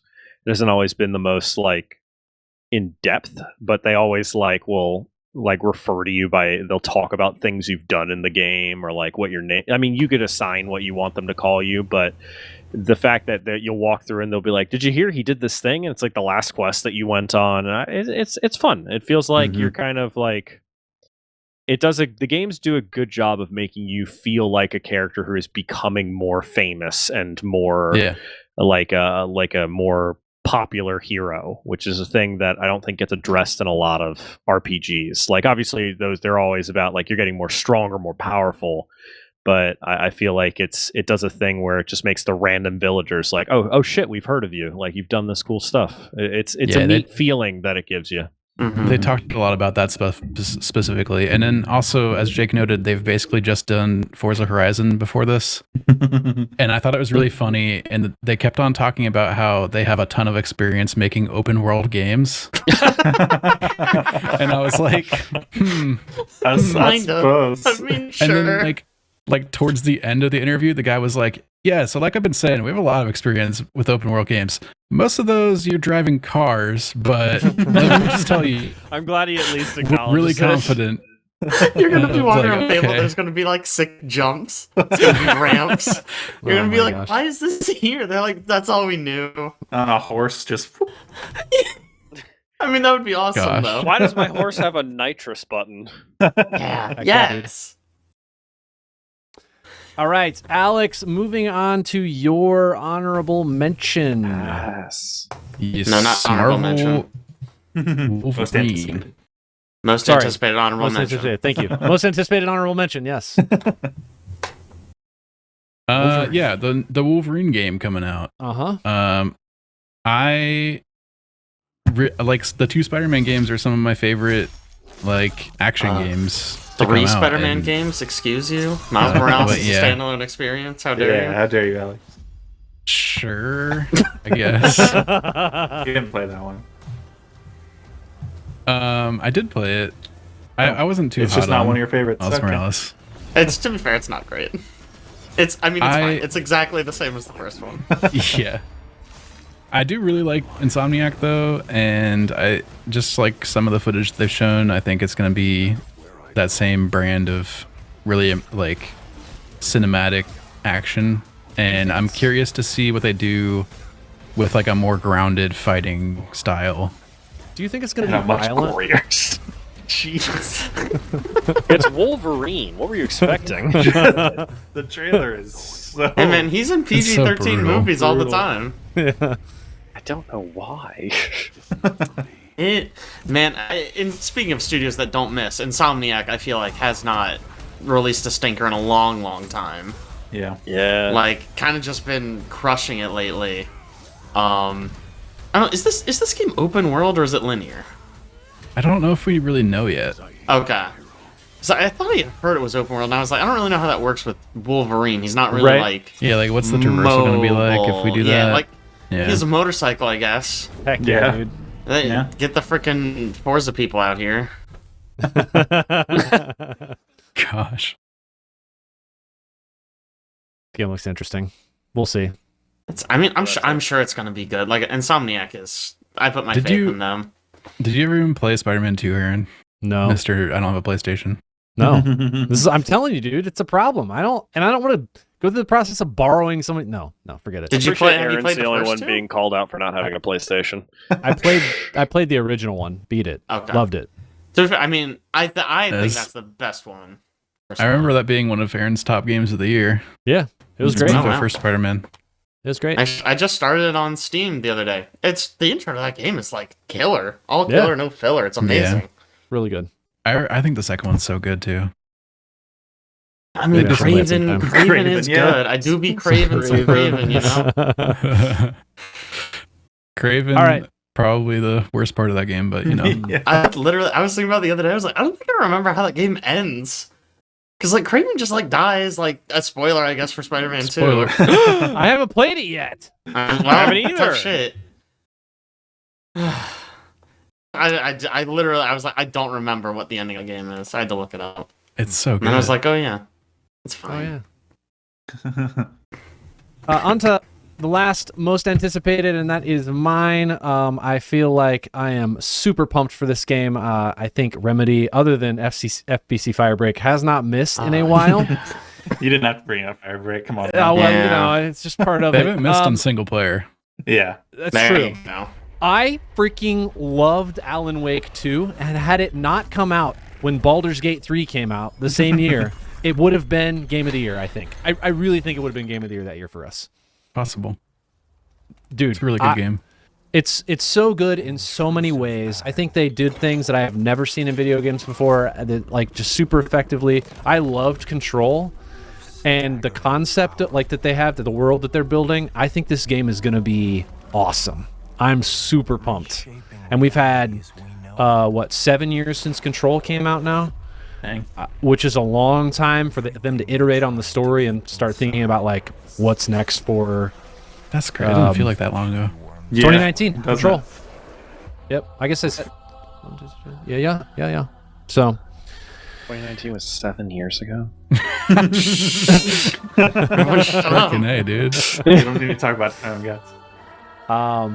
Yeah, I don't know. The trailer looks awesome, and I feel like Remedy does a good job of this. I feel like their trailers, like there's cinematics to it, but when you play the game, I really feel like it's pretty close to what you're seeing to the chaos in the trailer, and I love that. I'm pumped for this game. I'm ready for it to come out. I have a feeling it's going to be on our Game of the Year list already. Calling it.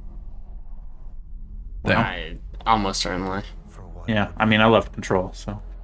I We'll see if it I don't is. always like Remedy games, but I think their games are almost always interesting. Mm-hmm. So I mean, They're- I have they're to play always Control unique. now. Again, up You and up. should. It's good. Have you Kind of played a scary Alan? game, You've though. played Alan Wake 2, right? Did you say it's a scary game? Well, I damn. don't know. I Not feel like you would really. think it's a little scary. Yeah. A tiny bit. You gotta think in terms of Ben. Yeah, I know. Wow, Alex is saying that. Yeah, Alex throws is all shade about cocky scary over here games. now. Yeah, Now yeah, that he he's knows how overcome much of his a coward fear. I am. He's like, oh, I have yeah.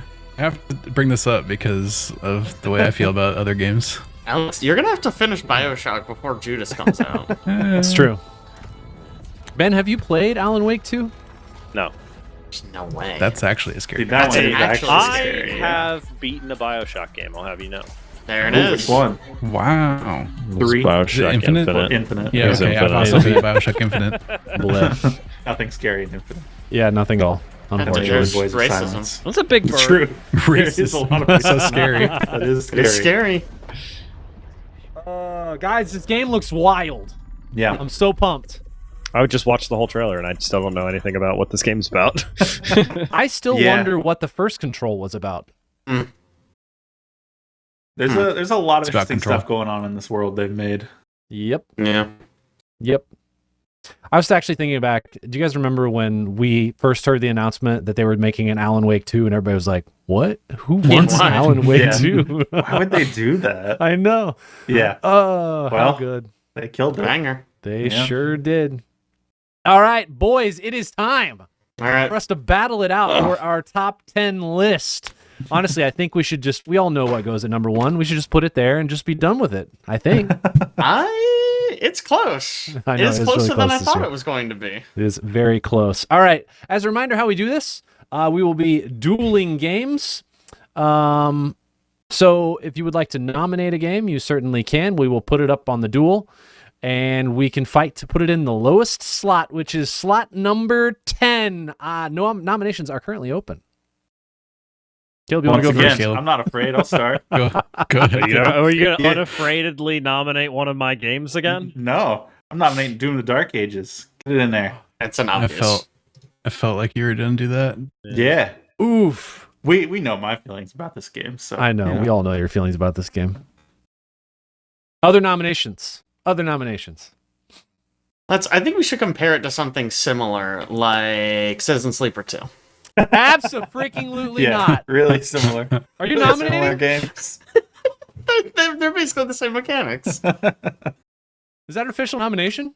I mean, it doesn't have to be. It is the second lowest by points, I think. I mean, it's similar spot. I mean, I'd be happy to throw up Fantasy Life I here, but I don't. They're not very similar whatsoever. Don't fall on your own sword, Ben. Come Nope, on. don't fall on your own It's sword. okay. I need somebody to officially nominate something. I'm listening. I have the All right, yeah, controls let's right here. I'm actually- ready to roll. Let's actually compare it to something similar. How about First Berserker Kazan? Wow. I feel like that's actually, if we want something similar, that's the most similar on this list. I think that's fair. If you don't want it, I'll do Citizen Sleeper 2. It's going to be a pretty easy comparison, as the only person who voted for it voted Kazan higher. Yep. It's weird to put these together because they're both basically my games. Hey, So I have to fight against myself. Yeah, hey, I'm in yeah. there. I'm in there. Come on, man. I got you. Alex, you want to talk about Doom: The Dark Ages? Yeah. I mean, we know what Doom is. It's a shooter. It's the third in their quote unquote trilogy, even though it's a prequel. They went more grounded and wider in this one. So it's like lots of big open areas with tons and tons of enemies everywhere, and you just kind of roll around crushing everybody. You get a shield with a parry. A lot of cool mechanics based around that. They Like, try to more do more with grounded. story. Do you mean you're literally on the ground more than the previous games? Yeah, dude. Yeah. Okay. I wanted to clarify because I want to clarify what we meant by grounded. Okay. Go on. Their whole thing with this one was in Eternal you were a fighter jet, and this one you're a tank. Oh, you are a tank. Yeah. Sound design, the weapon feel, like screen, even down to like screen shake when you land on the ground and stuff like that. Like everything feels so heavy, so much weight, so much impact. I mean, you destroy things around you if you jump from a high enough elevation. Which is And like the high 4 enough feet. elevation is like, yeah, it's like a few inches really. If you run too fast up an incline and then the incline goes flat, you do it. It's excellent. Wow. Yeah, I just think it's awesome. You rip and tear in this thing. Dude, you straight up do. I think also the amount of enemies, when you play on the hardest difficulty in this game, it is incredibly hard. There are enemies everywhere. The one thing I will say that I do not like about this game is how they stacked enemies on the battlefield. You were talking about like this is a very, open battlefield game, but they will have like rows of enemies with shields. You can throw your blade saw to recover some armor. They'll have groups of enemies that you can that like have like a mechanic for the what's it called? The weapon that you can overpower shields with. Whatever that gun's called. The laser gun. They're all like grouped and stacked in ways that it has you like kind of navigate around the map in order to deal with those enemies to kind of recoup while you're fighting the more difficult enemies in that arena. I don't like that as much. I want them all scattered all about, so I have to be hyper focused on what I need to go achieve and jump to that enemy next instead of having them grouped. But that's just, I don't know. That's kind of my opinion on that. I think it's good the way they do it. Really? I think it's like a combat puzzle in that the piece is like the entire row of enemies. Like, I don't think you could really have that many enemies and have them all be unique threats and maintain like the tight tuning to the combat difficulty. It would just get too much. It would be too much chaos. Like, already part of the reason combat gets tough is maintaining awareness of what's around you, because there is like so much stuff around you all the time. Mm-hmm. The difficulty in this game is maintaining awareness of where the big threats are in your periphery. So if they're individual threats scattered everywhere all the time, it would just be too much, I think. Using the small groups of enemies as like fodder and like you kill them all at once, I think both feels good because it makes you feel powerful, and it acts similarly to like the previous games where they had like that one fodder enemy, like you pop his head or whatever and he spews health and shields or stuff like that. It's just functionally similar to those enemies, except for basically different art. Except that in the previous games, you had mechanics that weren't tied to specific weapons in order to gain stuff. Glory kills gained you health. You would use the fire on an enemy to make them burn, and then you kill them, and that would give you shield. So like some of it, I feel like they expounded on the fire with shield aspect and kind of really made it, that's what all of these enemies do. They're there to accomplish a specific task for you as the Slayer on the battlefield. And that's kind of what I'm like, that's what I think the aspect I don't like is that you are right, it creates this combat loop, but it also, like, that is the only way to accomplish it, is through that combat loop. It doesn't feel like there's really other pathways. I don't feel like I can bounce around and do whatever I want. I feel like I have to kind of follow the flow, especially on the hardest level of difficulty, because otherwise you're just dead. Mm-hmm. I see that. I mean, to get armor in the other game, you got to use flamethrower. To get armor in this game, you got to break the shield people. Right. It's just like a different option. Yes. But the health is not, it's not a glory, because there are no, are there glory kills in this game? There They're are glory really kills, but they're like way tuned back. They don't do as an elaborate of animation. Right. I don't think this game replaces Doom Eternal or Doom 2016. I think those games are better in the franchise, but I still really liked this game, and I like the approach they took.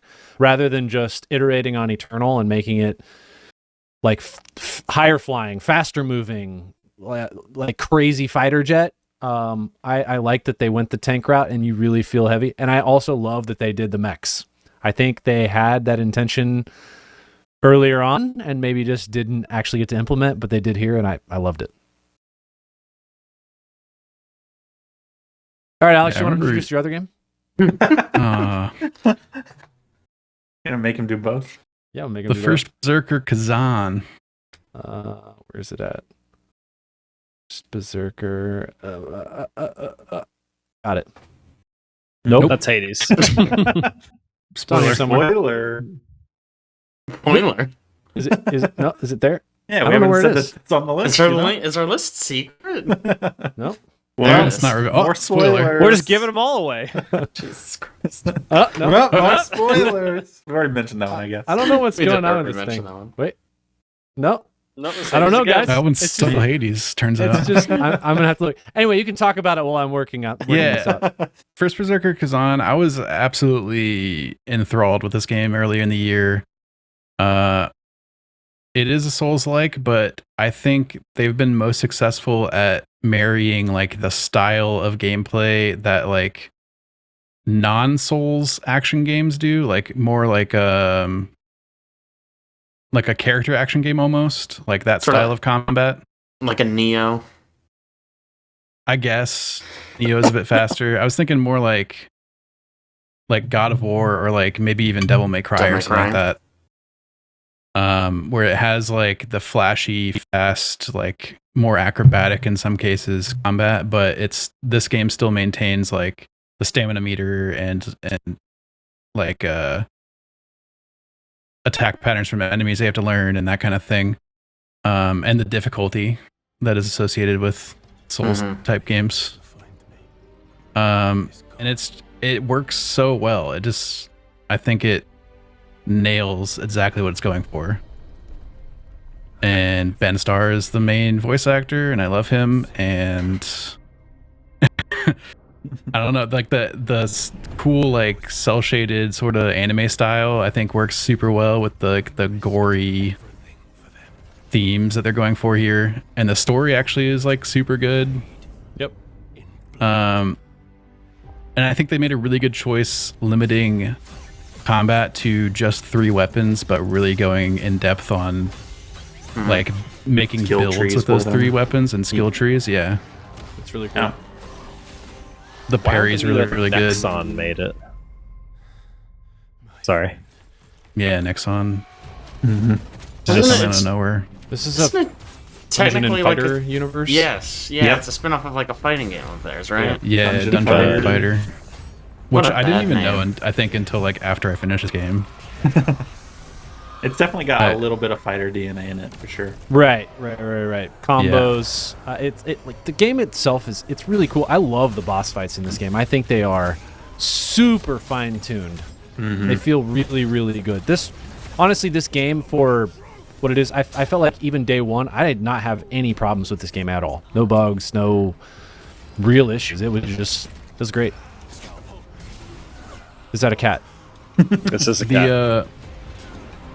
The fighter stuff, the fighter DNA makes a lot of sense because the way that you use like staggering enemies in this game is like if you can figure out how to link moves together to create combos, they'll stay staggered as long as you can get hits in fast enough, and as long as you have enough stamina to keep on doing it. So you basically try to set up like cool combos like naturally. It's really cool. What did I forgot that you used the dual weapon, right? Or did I you used use Greatsword. Great sword. Okay. And Caleb was a spear guy. Yeah, dude, dude. cheated. Lamer. Cheated? What are Cheating. you talking about? It is cheating. It's OP so weapon. much fun, dude. It's cheating. I don't care if it's OP. It's fun. That's cool. I will say, I think this has one of the best Souls-like final bosses in Souls games. The final boss is so much fun to fight. Yep. The final boss is so sick and so hard, but also like readable and learnable. And it was to the point where, like, I just listened to last year's podcast, like I said, and we were all complaining about the final boss in 9 Souls Yeah. Mm-hmm. and the difficulty spike. And I feel like this boss is sort of like that, but like done correctly. Yeah, If that makes it's sense. a spike, but it's not leaps and bounds above previous bosses that you fought. So cool. And then also, I just saw a random video yesterday of hardest Souls-like bosses, and Ozma, like true Ozma, was at the top of the list for some reason, from that one person's perspective. But still, it made Wow, me feel now I vindicated know of, the like, last boss's name. Unbelievable. Spoilers. It is a slight I'm spoiler. uninstalling it. it is like spoiler, yeah. But I felt good. I was like, hey, I beat that guy. Nice. I'm a gamer. Yeah, and just in general, the boss fights in this game are really, really satisfying. I would love to do anything with this, but unfortunately, the controller's not currently working right now, so I can't swap it back to dual. I'm like, Reset. press. Companion, maybe that'll work. You know the other thing about this game, I think the bosses are just so interesting, so unique, boss to boss, and they have such different tactics. Like I think back to one of the first bosses you fight with the like I just think of him as a giant deer with the spike, the rail spike. He's just slamming it on the ground. Was like a super fun fight. And then you have the girl who plays the music notes. Yeah. Just a totally different approach to combat. Excellent. Very well done. And there were definitely annoying bosses that, like, especially for the build that I had, really girl with the difficult to umbrella. actually.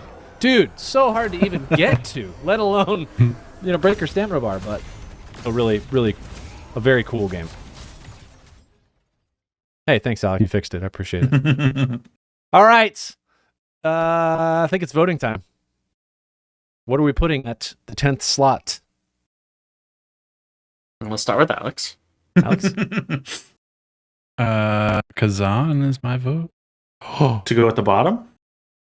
Oh, is Oh, that wait, what how we're do we- doing? Where we That's vote what, for that's what what you goes just on said. or what goes it at was the bottom? confusing, but that is We vote which one we like more. Oh, which one we like more? Which one we like more? This Can this I- would make sense. I want to do a negative vote. Is Yeah. that an option? Go yeah. for it, yeah. Okay, yeah, cool. Also, last year we voted in reverse alphabetical order and then rotated one slot every time. Heck yeah.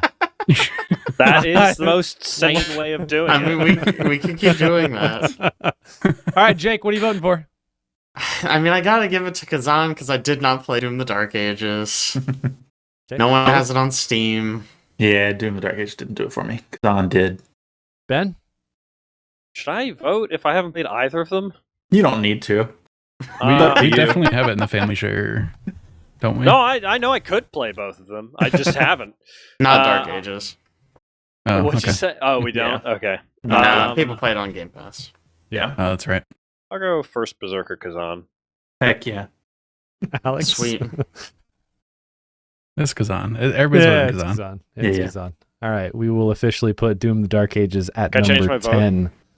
Go for it. Yeah, yeah. Yeah, Get I changed outta my vote here. to Doom the Dark Ages. Great. All right. That's why I play said you that don't I'll have to vote. teach him. Mm-hmm. Taking nominations for slot number 9. I nominate Fantasy Life I, the girl who's this time. Yeah, yeah. All right, let's get it in there. I'll show you Alright. guys. Any other nominations? There's just nothing that could compare.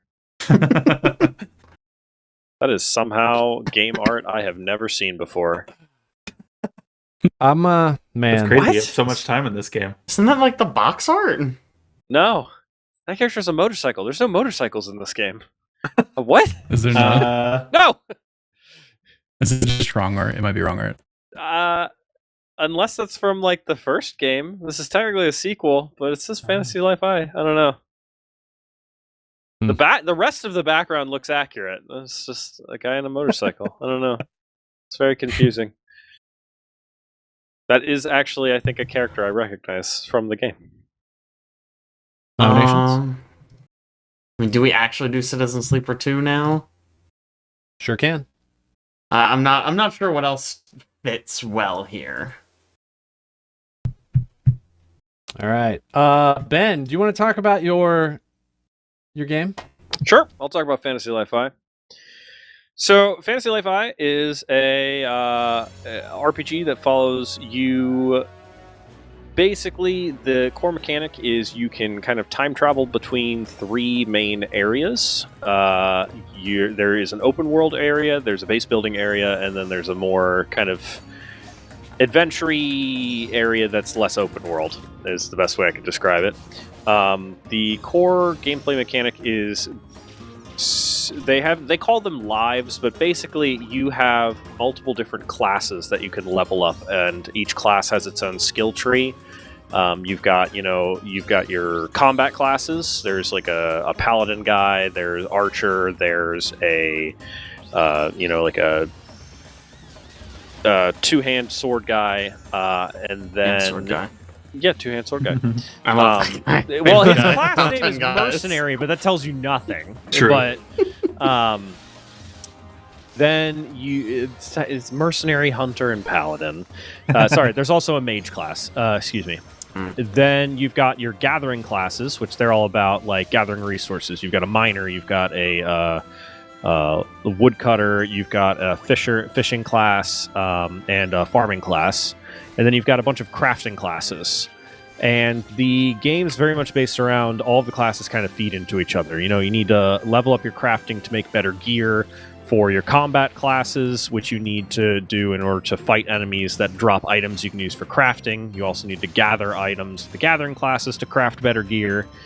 And it's a very addicting sort of gameplay loop of you're slowly trying to level everything up in order to increase your gear and better fight higher tier enemies.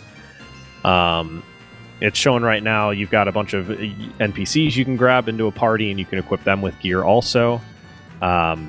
This is, for some bizarre reason, the only game I've played that has a party-based system that I've been okay with. Probably because I don't really have to plan their gear that much. It has a pretty good system for if you really want to, you can just go into their inventory, hit a button, and it'll auto-equip whatever best gear is for them. And you don't have to worry about leveling them. But I will say, and I'm probably going to make this isn't going to make my case. My only complaint about this game is that I feel like they could have done a whole lot more with the time travel concept. Because conceptually, you've got the three areas. The open world area is like prehistoric past. Then you've got the regular adventuring area is just like the regular past, I guess. And then you've got modern times is the city building area that's got a mega dungeon attached to it. And I feel like they could have done a whole lot more with like going back and doing things in the past affecting the future timelines more so, and they just don't at all. I mean, the time travel mechanic in this game is entirely plot related, and even then barely. They could have done almost the exact same game with just a fast travel mechanic between the different areas. As much fun as it is playing it and slowly and addicting as it is to slowly level things up and try to increase, how good I am at things. The plot was fine. It was nothing crazy. And yeah, I would have liked to see more stuff done with the time travel bits. I can confirm this is official art from the game. All right. Maybe you're just not good enough to get the motorcycle. It's from when they did a free DLC to do like a roguelike mode or something, open world roguelike mode. Oh, maybe that's why I have that DLC and I haven't done a ton of it yet because I've mostly been focusing on the original stuff. That being said, there's a motorcycle in it. I did look at it earlier, and this is now my 9th most played game on Steam. Wow. I'm up to 169 hours in it.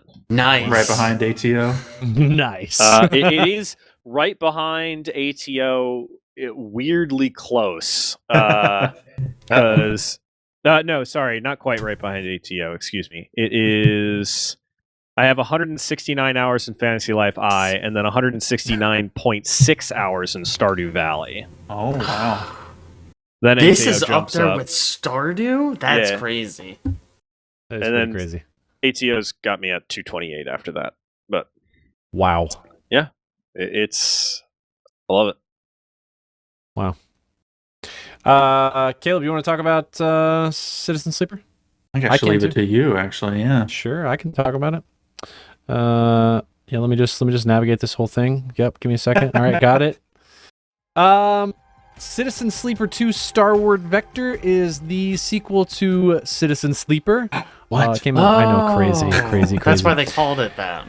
I know, it's nuts. It is a dice. Hey, right there on the screen, it is a dice-driven RPG where you have a pool of dice that essentially tell you exactly how effective you're going to be at accomplishing something, and you have to selectively use those every day to your best abilities and trying to kind of ensure you don't fail very often. And when you sort of sleep, you recover your dice, potentially all of them, sometimes not, to go sort of traverse the Starward Vector, move from planet to planet, and kind of follow the story of you as a sleeper and what's currently happening in the universe. This again, Amos Roddy did this soundtrack. He is my artist of the year on Spotify. I listen to it like all the time. It's crazy. I freaking love this soundtrack. I love the soundtrack to the first one. It's a great game, or a great soundtrack for this game. And also, I think the storytelling in this game is crazy. You are in this science fiction universe, obviously. You play as a sleeper, which is a digitized human inside of like a robot body. And you're kind of meeting a whole bunch of different people, building a crew, taking your spaceship to different ports, and just trying to accomplish all these jobs while at the same time uncovering the story of what happened in one of the very first places that you visit in this game. Again, I think writing's incredible. It is entirely text-based. There's like, you're not talking to people really, you're just reading a story. But I still feel so connected to so many people in this game. It's crazy. It's crazy how connected you can feel, and you're just reading text. Yeah. You see a little image of a person on screen, reading text, and that's it. It's nuts. The writing is phenomenal. Absolutely phenomenal. Also, we're saying that character art is also phenomenal. Sure. Yes. Yes. Yes, it is. It's loved it in the first game. I didn't play nearly as much as the second game, but Oof. the art is still just like. Two of my favorite things about this game, the jobs you go on, where you pick your crew to go on you with the job, it feels like a heist because you're all there together, managing all these resources in order to complete the job. And then alongside that, the game forces you to deal with failure frequently. Yep. Because you almost always have risk of failure, and a lot of times it gets pretty desperate. And I think it does a really good job of doing that. I don't know how to explain it better. No, I mean it makes it a mechanic in a way that not a lot of games do, right? Like Dark Souls obviously is about failure in a lot of ways, but that's just because it's really hard. This is a game where it's like, okay, you have to get this done, and you have a 1, a 2, and a 3 of your dice left. You can either just give up and not try at all, or you can literally roll the dice, push your luck, and see if you get it. And odds are good that you're gonna fail a lot. And it's sort of, again, I can't speak so much about this game, but the first game especially, it was about sort of like accepting that chance and running the risk of failing, deciding. And it was always really compelling to me in the first game. I feel kind of bad talking just about the first game, but whatever. No, it's a phenomenal game deciding like what is so important that I need to put my 5 or my 6 towards. Yep. And what can I just say, I'm okay with failing this. I'll just put my 1 or my 2 there. And hey, maybe I succeed. It's great. But if I fail, I fail. Yep. And it really builds that tension when you have to decide what you're spending your good stuff on. It's so and what you're stressful, gonna, man. Yeah. That's why I didn't get as far in this In a game. really Those good way. heists.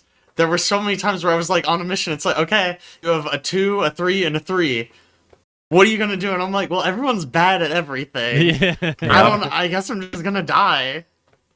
I should also say this game's a really good example of iterating on a prior game and just taking all of the best features and making them better and adding things that just enhance the gameplay entirely. You right out the gate have the option to choose between 3 like classes essentially, and they give you benefits towards doing something. The engineer, the other ones don't matter. The engineer, Wow. and yeah. You kind of right out the gate kind of get a choice as to how you really want to approach a lot of those missions.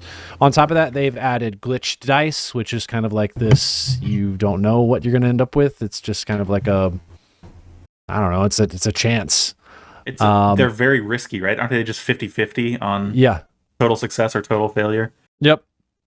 And then obviously the crew that you put together, you kind of just played as yourself in the prior game. And this one you have a giant crew that you take with you that you kind of balance out. I do love that the game forces you to take people sometimes, which is great because it's just related to them and their story. Which is really annoying at times too, also because they are not effective at all for accomplishing what you need to do on that specific job. But I just love the exact this one game. you're thinking of, and it was very frustrating. Yep. I don't want to take you. You have to take me.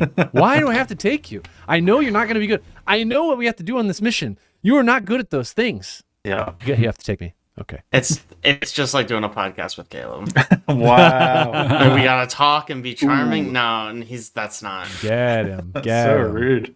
He's like related to the guy who runs it. Whatever. All right. Voting time. Reverse chronological order offset by 1. Caleb.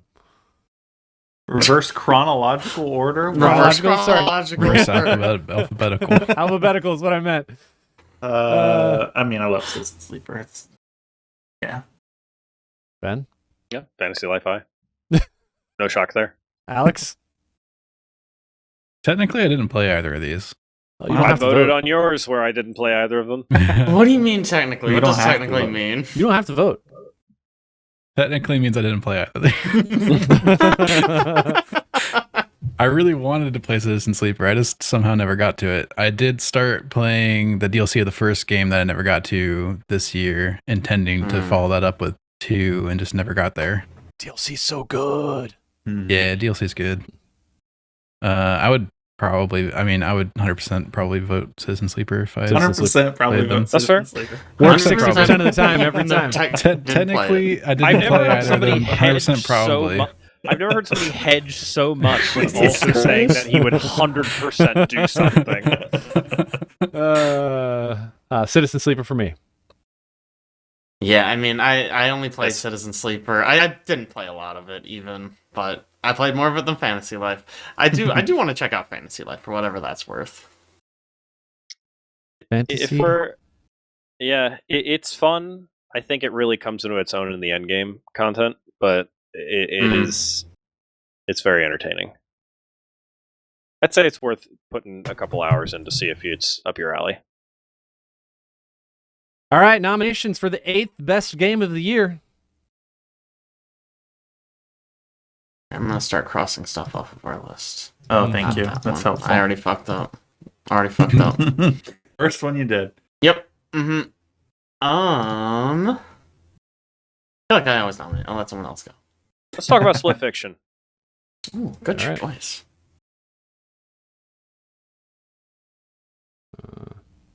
Okay. What would be good with this? Nothing. Nothing. Nothing. Nothing Yeah. is like this game. Oh, A Way Out. Let's nominate A Way Out. Hold on, let me get the artwork together. So if we wanted something similar, we could do maybe Absalom. I was just thinking Absalom. Close number, and it's co-op. It's co-op. Kind Yeah, of put 'em fun, together. arcadey a little bit. Not quite the same, but It's got similar energy. Maybe. All right. Who would Maybe. like to talk about Split Fiction? I would happily talk about it.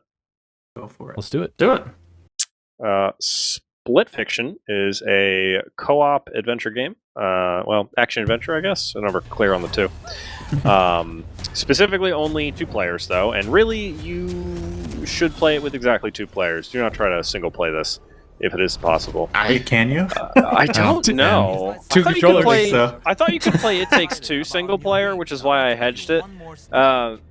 Yeah, So, what a miserable way to play. Yeah. Split Fiction follows 2 girls who are writers who have joined a company who is basically taking writers' stories and turning them into VR. I can't remember if they're VR worlds or games or what. Yeah, But not something specific. happens, Yeah. and something happens, and you end up as the characters jumping back and forth between a bunch of each other's stories. And I think it's a really entertaining going back and forth between the two, because you have one of them as a sci-fi writer and one of them as a fantasy writer. And the game, I think, shines a lot with the world building of them, which should be unsurprising from the fact that they're writers and it's about stories they've written. But each zone, each area you go into feels so unique and different.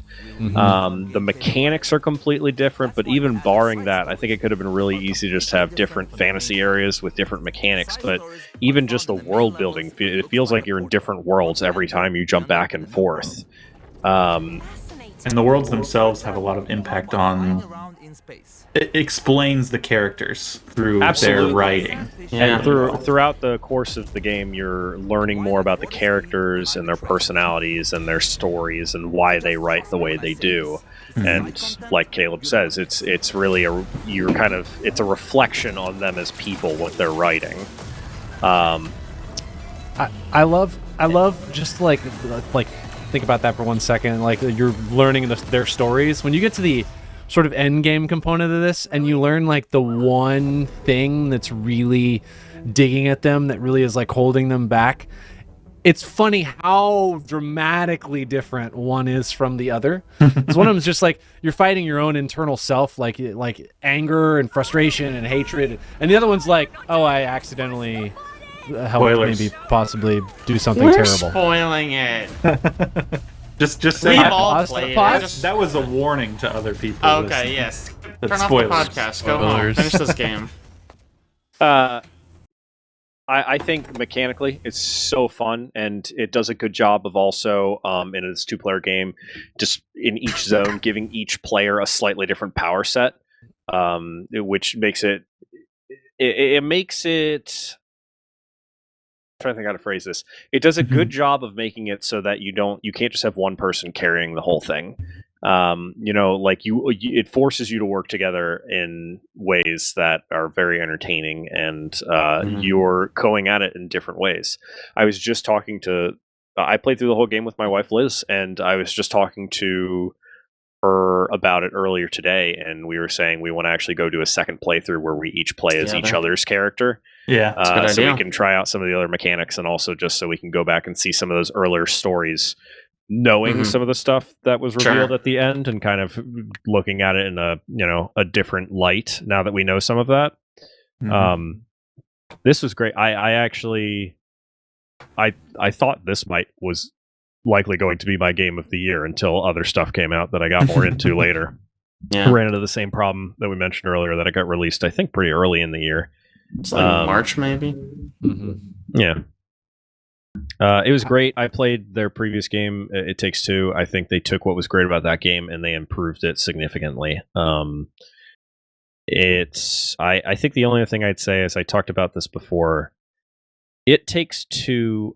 Liz and I did not finish that one, and I think part of it was the platforming could be a little bit tricky for somebody who was not very familiar with gaming, and could get a little frustrating. And I don't know what it is about Split Fiction, because none of the platforming felt like it was easier necessarily. My theory is that they set the respawn points significantly closer to where you fall off of things than they did in It Takes Two. But even when we were failing, time after time after time, it did not nearly get. We didn't get that sense of frustration that we got in the first game. It was more of an entertaining challenge, I would say. I think the respawns are better. I think I would really say the well. platform better though. You think Or the it's platforming is easier in this game? Yeah, I believe there's so much in this game that you kind of just magnet to automatically. That's Yeah. fair. Yeah. I mean, you've got the grapple that literally half the time I just jump. I'm like, I'm not really sure where I'm supposed to end up, but if I mash this grapple button, I'll probably get something. Also, this game doesn't really. I mean, it feels like they wanted to make sure that it didn't feel like that's what it was. That's not what this game is intended to be, is the platformer. They really want it to be a story-driven, really intriguing, interesting take on how to do co-op, and I think they nailed that, because they took all those steps to ensure it doesn't feel cumbersome. Just do the basic mechanics in the game. I think I like It Takes Two better. Yeah. Maybe a lot because of the story, but also I think the platforming was just a bit more hard.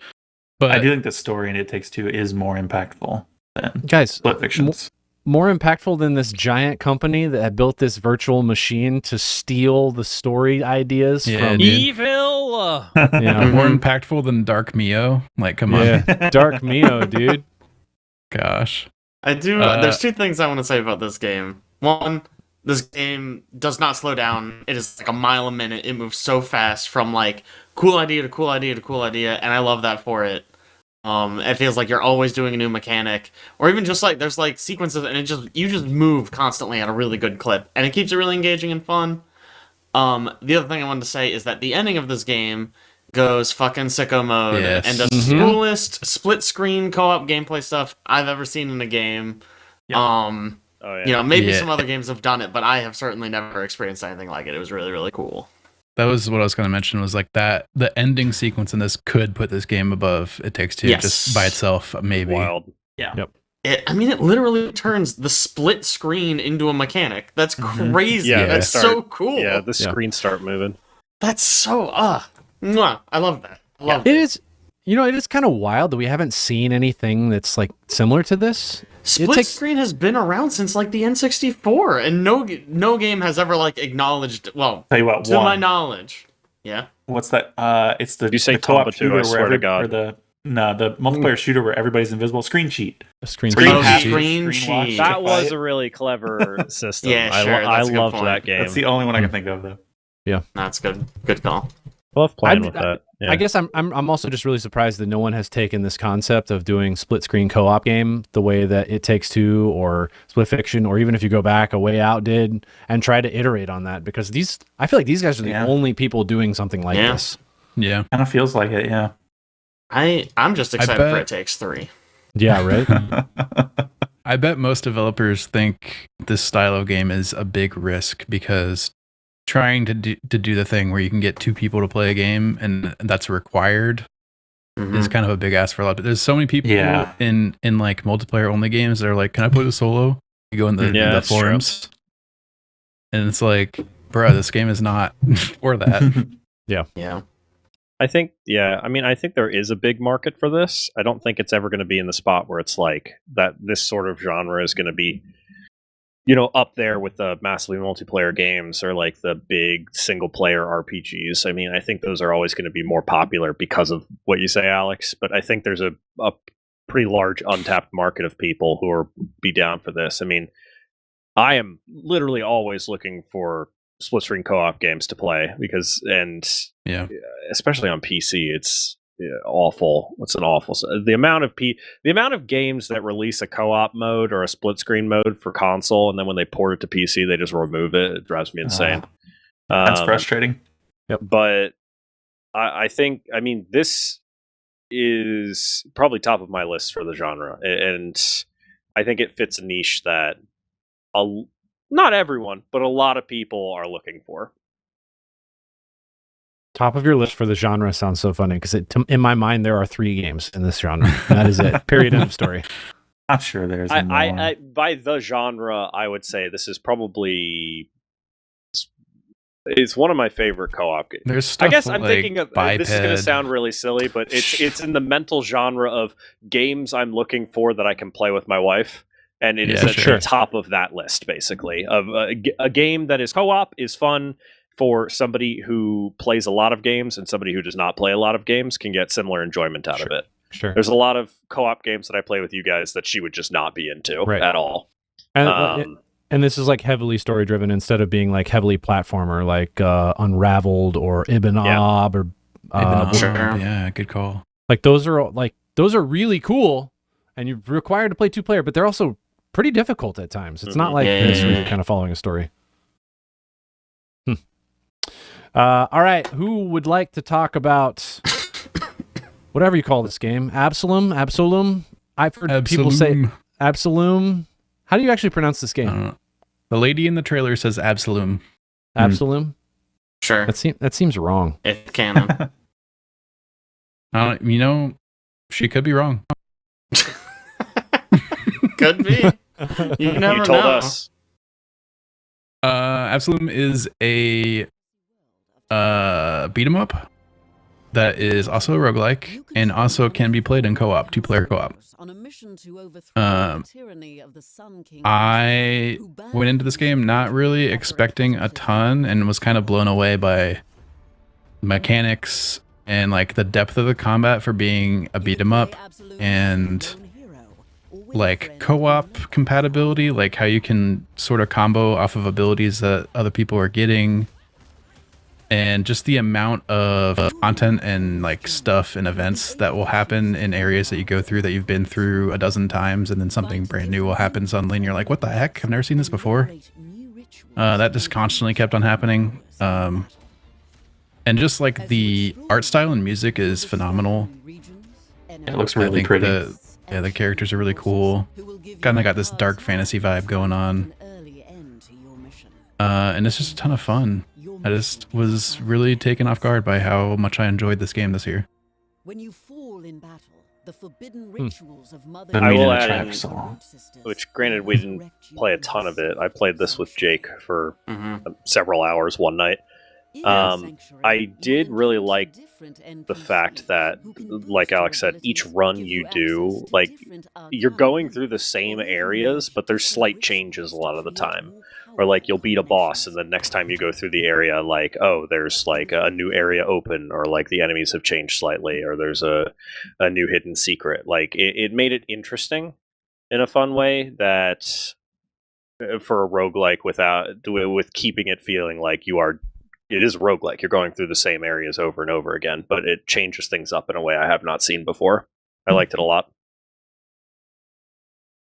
Like there's certain things that'll happen. Like there's a character that you see in most runs every single time, and they do the same thing basically every time. And then one time we came across them, and like a completely different thing happened, and there was like a secret boss fight, and I was like, what what the heck? Like, why is there stuff like this in this game?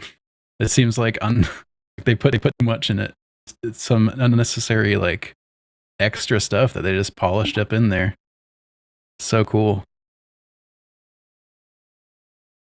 I like a lot of the fighting game influence that's in it too. Like there's like parries and dodges, and you get like Juggling. techs. Yeah, juggling. It feels like juggling and getting your, I don't know if you'd call them combos, but it's sort of setups into probably more like juggle setups. Mm-hmm. You know, getting a nice combination of your abilities seems really important. There's a lot of like the roguelike abilities that will rock off of a parry or off of a dodge or something like that. So you have to focus on that stuff in certain runs. Yeah. There's cool upgrades. There's cool meta progression. It's cool characters. One of the characters is a puppet. Weird puppet thing. I don't know. She's cool. The one with the mask with the slash across it. Yeah. Mm-hmm. I was really excited. I had heard, obviously I knew like Alex was into this game. I've heard other people rave about this game, so I was really excited. And I don't know, it didn't really do a lot for me. I need to like get further into it. I've thought about putting more time into it. It was fun. Playing it with Ben was a good time. But I don't know, I just felt the combat was I felt shallow. I feel like it's something that maybe if I spent more time with it, I would have a different opinion. But it just didn't do it for me. I don't Wasn't Castle Crasher enough for you? I guess, yeah, that's the weird thing, right? I'm like, I like games like this. I don't know why this one didn't. And the combat didn't hit the spot for has. Me. I mean, it's a beat 'em up, but I feel like it definitely has more complexity than a lot of other beat 'em ups. So I think maybe that's it. Like, it was overly complicated. Like Castle Crasher, there's like 2 buttons. It's like super easy. Whereas this has a little bit more going on, and maybe it's just a skill issue. That's a negative. Well, I don't know. Maybe I had less. I felt like I didn't. I don't know. I don't know what I'm saying. I don't know what I'm saying. All right. Well, I think. Oh, go ahead. Sorry. Go ahead. It just didn't hit for me the way I was kind of hoping it would. Sure. All right, I think it is voting time, and just to maintain what I said before, we're going to go in reverse chronological order. I'm sticking with that. Good. And this time we'll be starting with Ben, who we already know his vote. That's We're good. starting with Ben? Is that right, Split Ben? Fiction. It is Ben next. Okay, all right. You can Ben. see if you're looking at the screen. I don't know if you are. And Well, you I'm just thinking- go up it. I'm thinking of it like chronologically, I think is the problem. So anyway, Ben votes for... Like youngest to oldest. Yeah, like what stat are we arranging chronologically? Correct. Ben votes Split Fiction. Alex? Probably. I'm voting Absalom. Split Fiction for me. Split Fiction for me. Split Fiction. I do want to play Absalom, but I haven't gotten to it yet, and I don't like beat 'em ups really in general. So And I don't I like suspect That's kind of a kiss of death for a beat 'em up. It's not liking beat 'em ups. Yeah. But I also didn't like extraction shooters until this year, so That's true. a game can change that. That's true. All right. Taking nominations for 7th best game of the year. Like, this is the time when we start tossing in things that we've already talked about. No, I feel good. Let's do Battle of the Sequels. Hades 2, Citizen Sleeper 2. I don't know if I can pick 2, but I'm picking 2 and you can't stop me. Wow, I'm picking Jake. 2. Fight me. Dang. Wow. Wow. It's themed. They're both sequels. Sequels We got that are more than very those two that are reminiscent sequels. of their first How game. about just Hades 2 Oh. versus Hades 2? Hades 2 Ooh, versus Hades 2. I like that. Which one will win? I vote for Hades 2, personally. Oh, boy. Oh, boy. All right. Who's going to talk about Hades 2? I can talk about Hades 2. Definitely Jake. Hades 2 is like Hades 1, but there's more of it. That's certainly what I thought when I first started this game. You start playing and it's like, oh yeah, this is Hades again. You go through a zone and then you fight a boss, then you go to the next zone, you fight a boss, you go to the next zone, fight a boss. The final boss and blah blah blah blah blah. But then like you reach a point and it's like, oh, there's like a whole other zone to go through. And it has completely different rewards and completely different bosses. And the way that you sort of progress through the levels is completely different. You know, there's like zones that have multiple rewards that you fight for. I suppose the first area has the same thing. Not the same thing, but whatever. And then you get to higher zones, and it's like, oh, this zone has like different factions, and they're like fighting before you even get there. And it's just there's just a lot of it, man. And all of it's good. It's all good. I think one thing that I really like about this game more than Hades 1 is I feel like there is better run diversity. I don't know if this is something you guys experience, but with Hades 1, I pretty quickly found out that, like, dash attacking is insanely busted. You might as well do that all the time. It's, like, just the best thing to do in the world. And this game, they really nerfed it. Which I think was very smart because it was kind of ridiculous in Hades 1. And I think it makes you sort of engage with the mechanics of the different weapons and your different boons a lot more. And I ended up just really, really enjoying it in a way that I did not expect to. I think the biggest thing this has over the first game is that there are so many different things that encourage you to diversify your runs. There's incentives for picking specific weapons. There's incentives for picking specific aspects for those weapons. There's a Chaos Crystal that just starts you with different builds, and you play those for a mission. You do like a challenge run. I really think that is the best decision they made for this game, having that crystal. So Because good. at some point, when you get that crystal, like, you've played enough of the game where you kind of like get pretty fine-tuned on a weapon, and you're like, all right, I'm going to keep using this for a while. And then you see this crystal, and you're like, all right, I guess I'll go try something. And you find builds that are just absolutely broken. You destroy everything. Yep. And it like forces you to branch out. Yeah, I'd not really done a lot of spell builds, and then I did one of the chaos challenges, and I was like, this is insane and so much fun, and started just doing spell builds over and over again. So that cool. mechanic is also a phenomenal way to break up. So if you're like doing well in your runs, they end up being really long, and that's a really nice way to break up and do just a short little run. I think one other thing I really like about Hades 2 that I think adds a whole lot is the way they handle upgrades. Hades 1, you had the mirror, obviously, and technically there were 2 different upgrade types for each row on the mirror, but it was like, do you want the good upgrade or do you want the shitty upgrade? Whereas this one, you have this system of, it's like tarot cards, but basically you're like selecting these different power-ups, and they have different costs, and obviously as you play with the game, you get more to spend there, and you level them up and stuff, but it feels like you're making a build, whereas in the first game it was always like, well, I just pick the best ones, and then I just never touch it again, because why would I want the shitty ones? Yep. Whereas this one, like, Very different much so. weapons, I'm like, oh man, it would actually be kind of nice to have regenerating magic, or, you know, a boon that gives me slightly more health, or whatever. Which I think makes it a lot more fun, a lot more dynamic.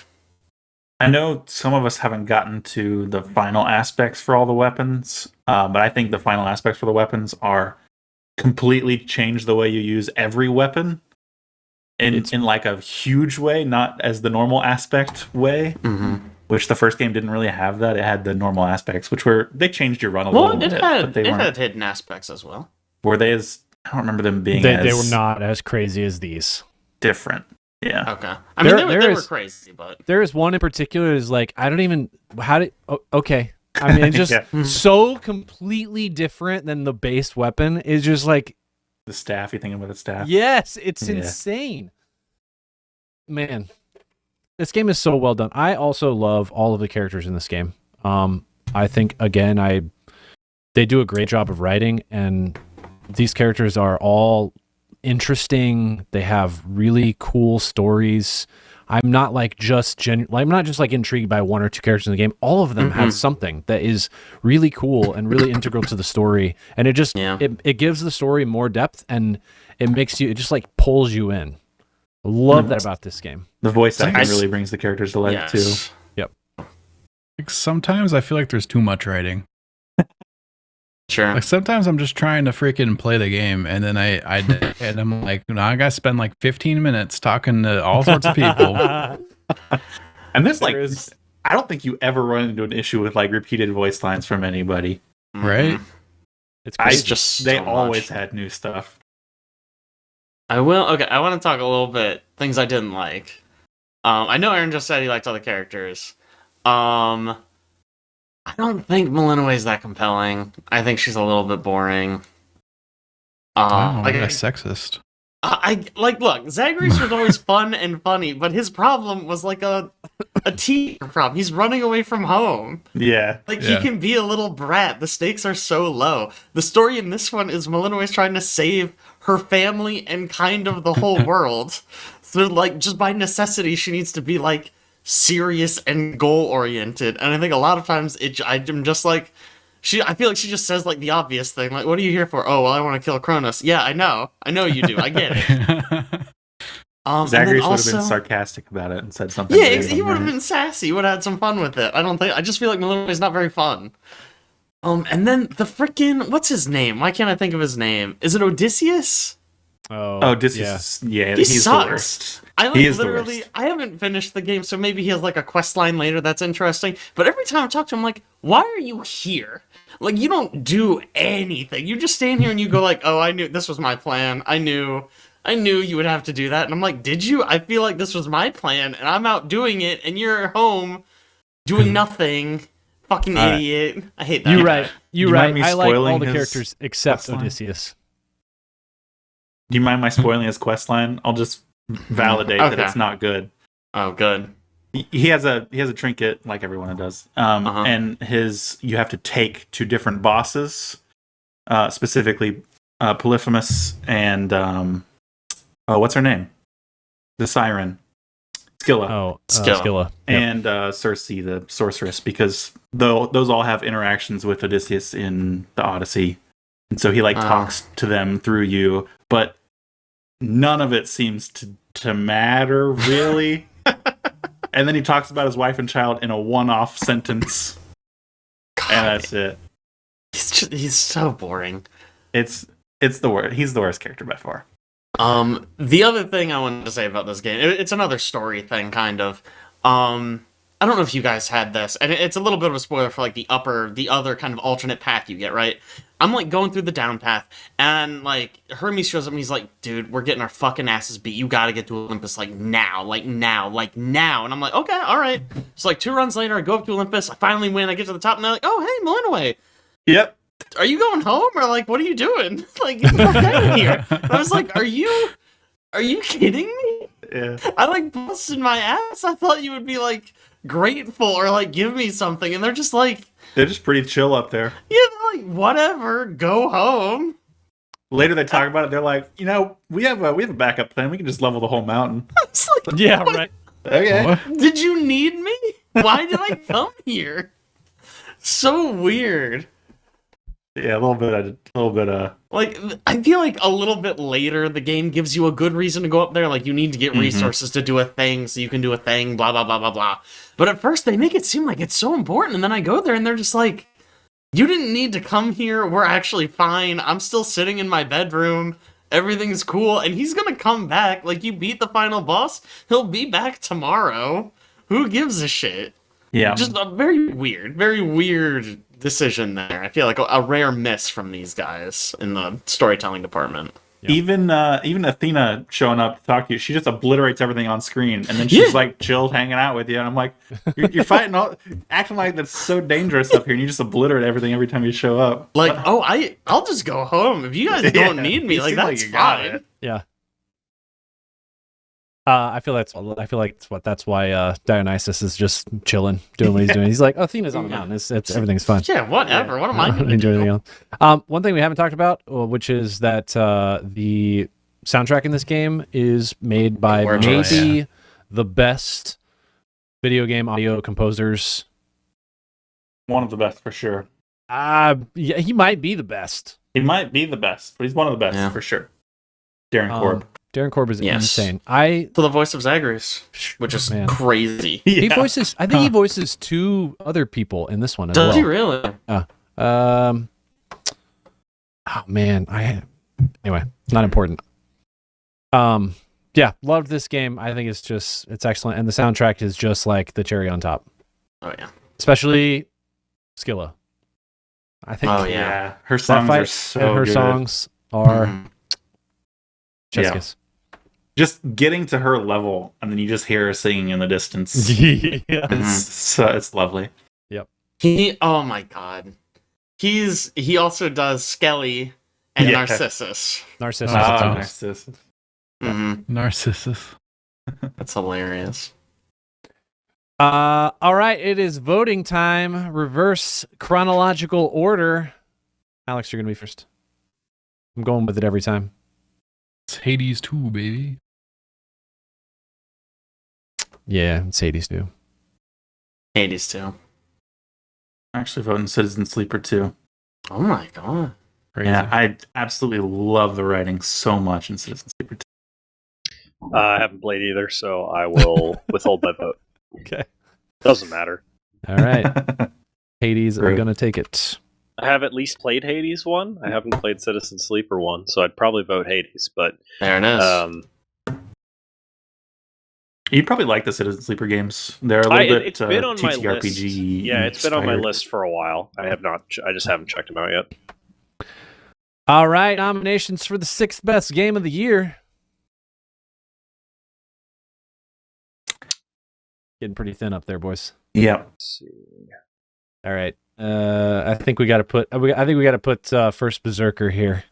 Yeah, I was gonna say that one also. I'm gonna nominate it. I think Split Fiction probably fits somewhere here too. Well, conveniently, we've talked about both of these games, so We I have think talked about it's. both we just it's do a voting straight time. vote now. Yeah. I mean, I guess somebody else got something else to say, but No, do it. I think it's Kazan for me. It's Split Fiction for me. Split Fiction. Split Fiction. And Kazan. Kazan is a phenomenal game. All these games on this list are phenomenal. It's just this year was so many good games this year. I feel There was like a I've asked banger. this before. Alex, did you play Neo 2? Because First Burger Kazan gives me such Neo 2 vibes. No, It doesn't I played, feel that similar to me. I feel like they're the same fucking game. No, I think that's crazy. I've played the first few levels of Neo 2 with Chad and co-op. I I think it's pretty different. Maybe I'm crazy. You're crazy. Do we want to do? We'll talk about Nominations. Elden Ring Night Rain. I think Oh my Split gosh. Fiction goes again now. Ooh, He's let's nominating. do Night Rain and Split Fiction, the two co-op games. True. I mean, I figured I'd nominate Night Rain. I mean, it's kind of an older game. You know, it's nothing like Elden Ring, but Mm. Right.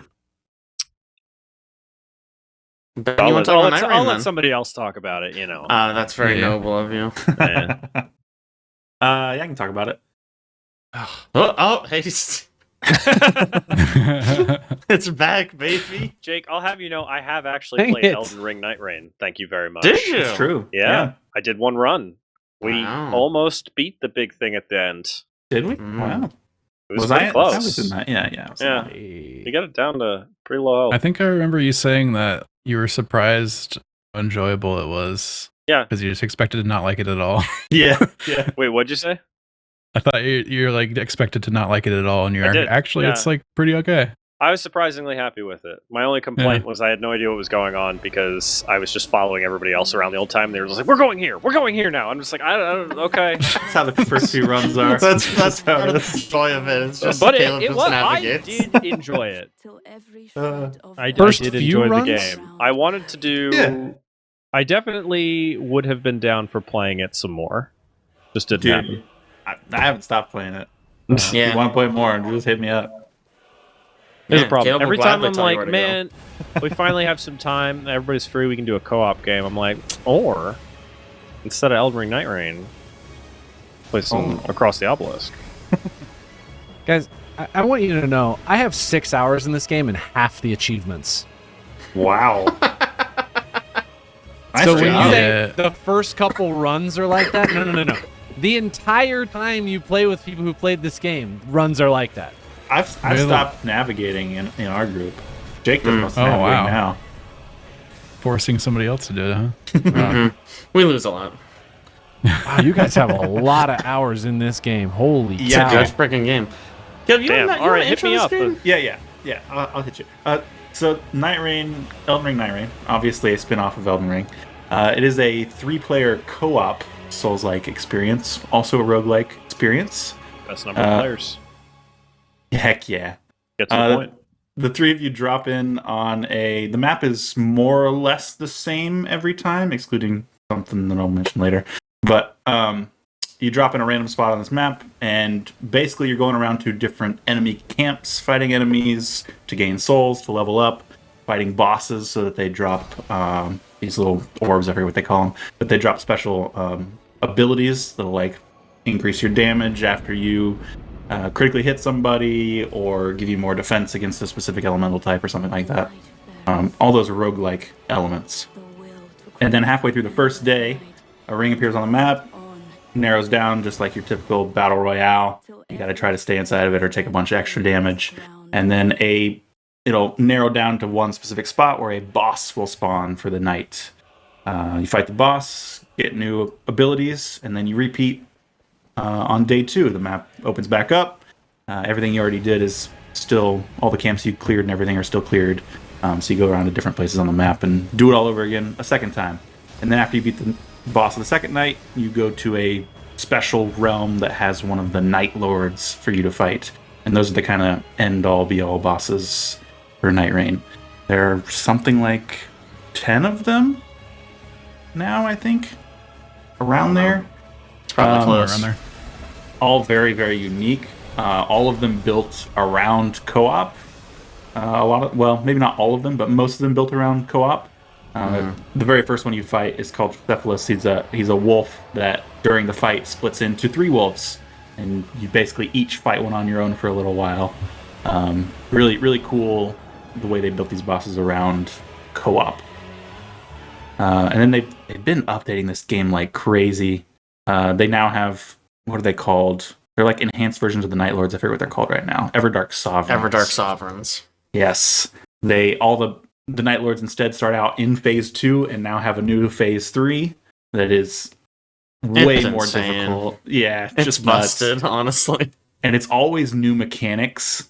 Mm-hmm. I don't really want to spoil many of them, but I'll just say they're new mechanics built on the already existing ones. Some of them are really cool. Some of them are bullshit. Yes. But Some of the them point are is really annoying. what is nice, to me at least, is that it gives you something to strive for. Because once we beat all the bosses, it was like, oh, I guess we're done. And then they introduced these. It's like, oh, okay, we have something to still work towards. Yep. Which is nice. Can you just choose the Everdark Sovereigns now, or do you have to wait for the cycle? You gotta wait for the They cycle. are on cycle, but there's 3 of Okay. them at the same time now. Yeah, it's Okay, true. that's a bit better. There's Three different usually ones. at least one that would be that either we have not done or would be fun to fight. Yeah. Yeah, because I haven't, probably more than half of them I still haven't fought. Oh wow. Maybe you, Ben, and Caleb.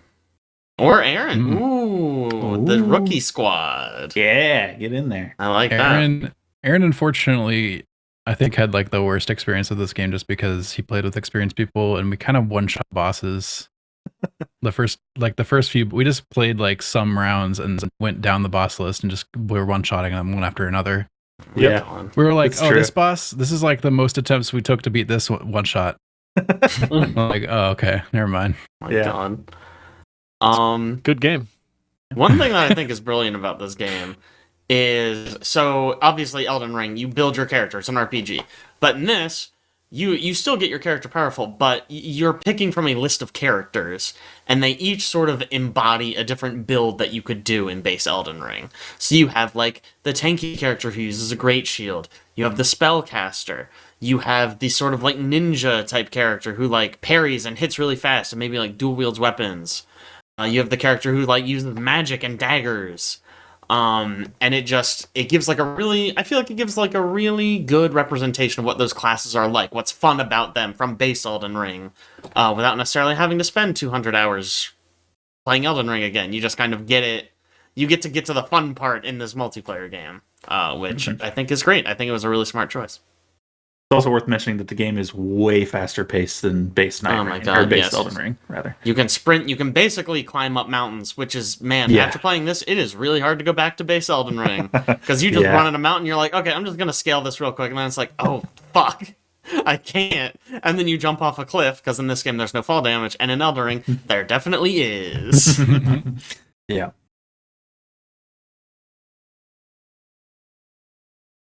Voting time. Oh, and there's DLC now, and it Yep. adds two of the coolest characters, I think. One character who's really good at using like consumable items, which is not something I knew I wanted until I got, and it was really cool. And one character who's a demon nun. No, don't need to say anything else. She's great. She's the best character in the game. No. But she's cool. I think it's voting time. Reverse chronological. First chronological. Jake, you first. Night Rain, baby. I'm actually on Split Fiction. Ooh. That's crazy. Yeah, I think I'm gonna go Split Fiction also. Come on, Night Rain. Unfortunately, Split Fiction is going to take it.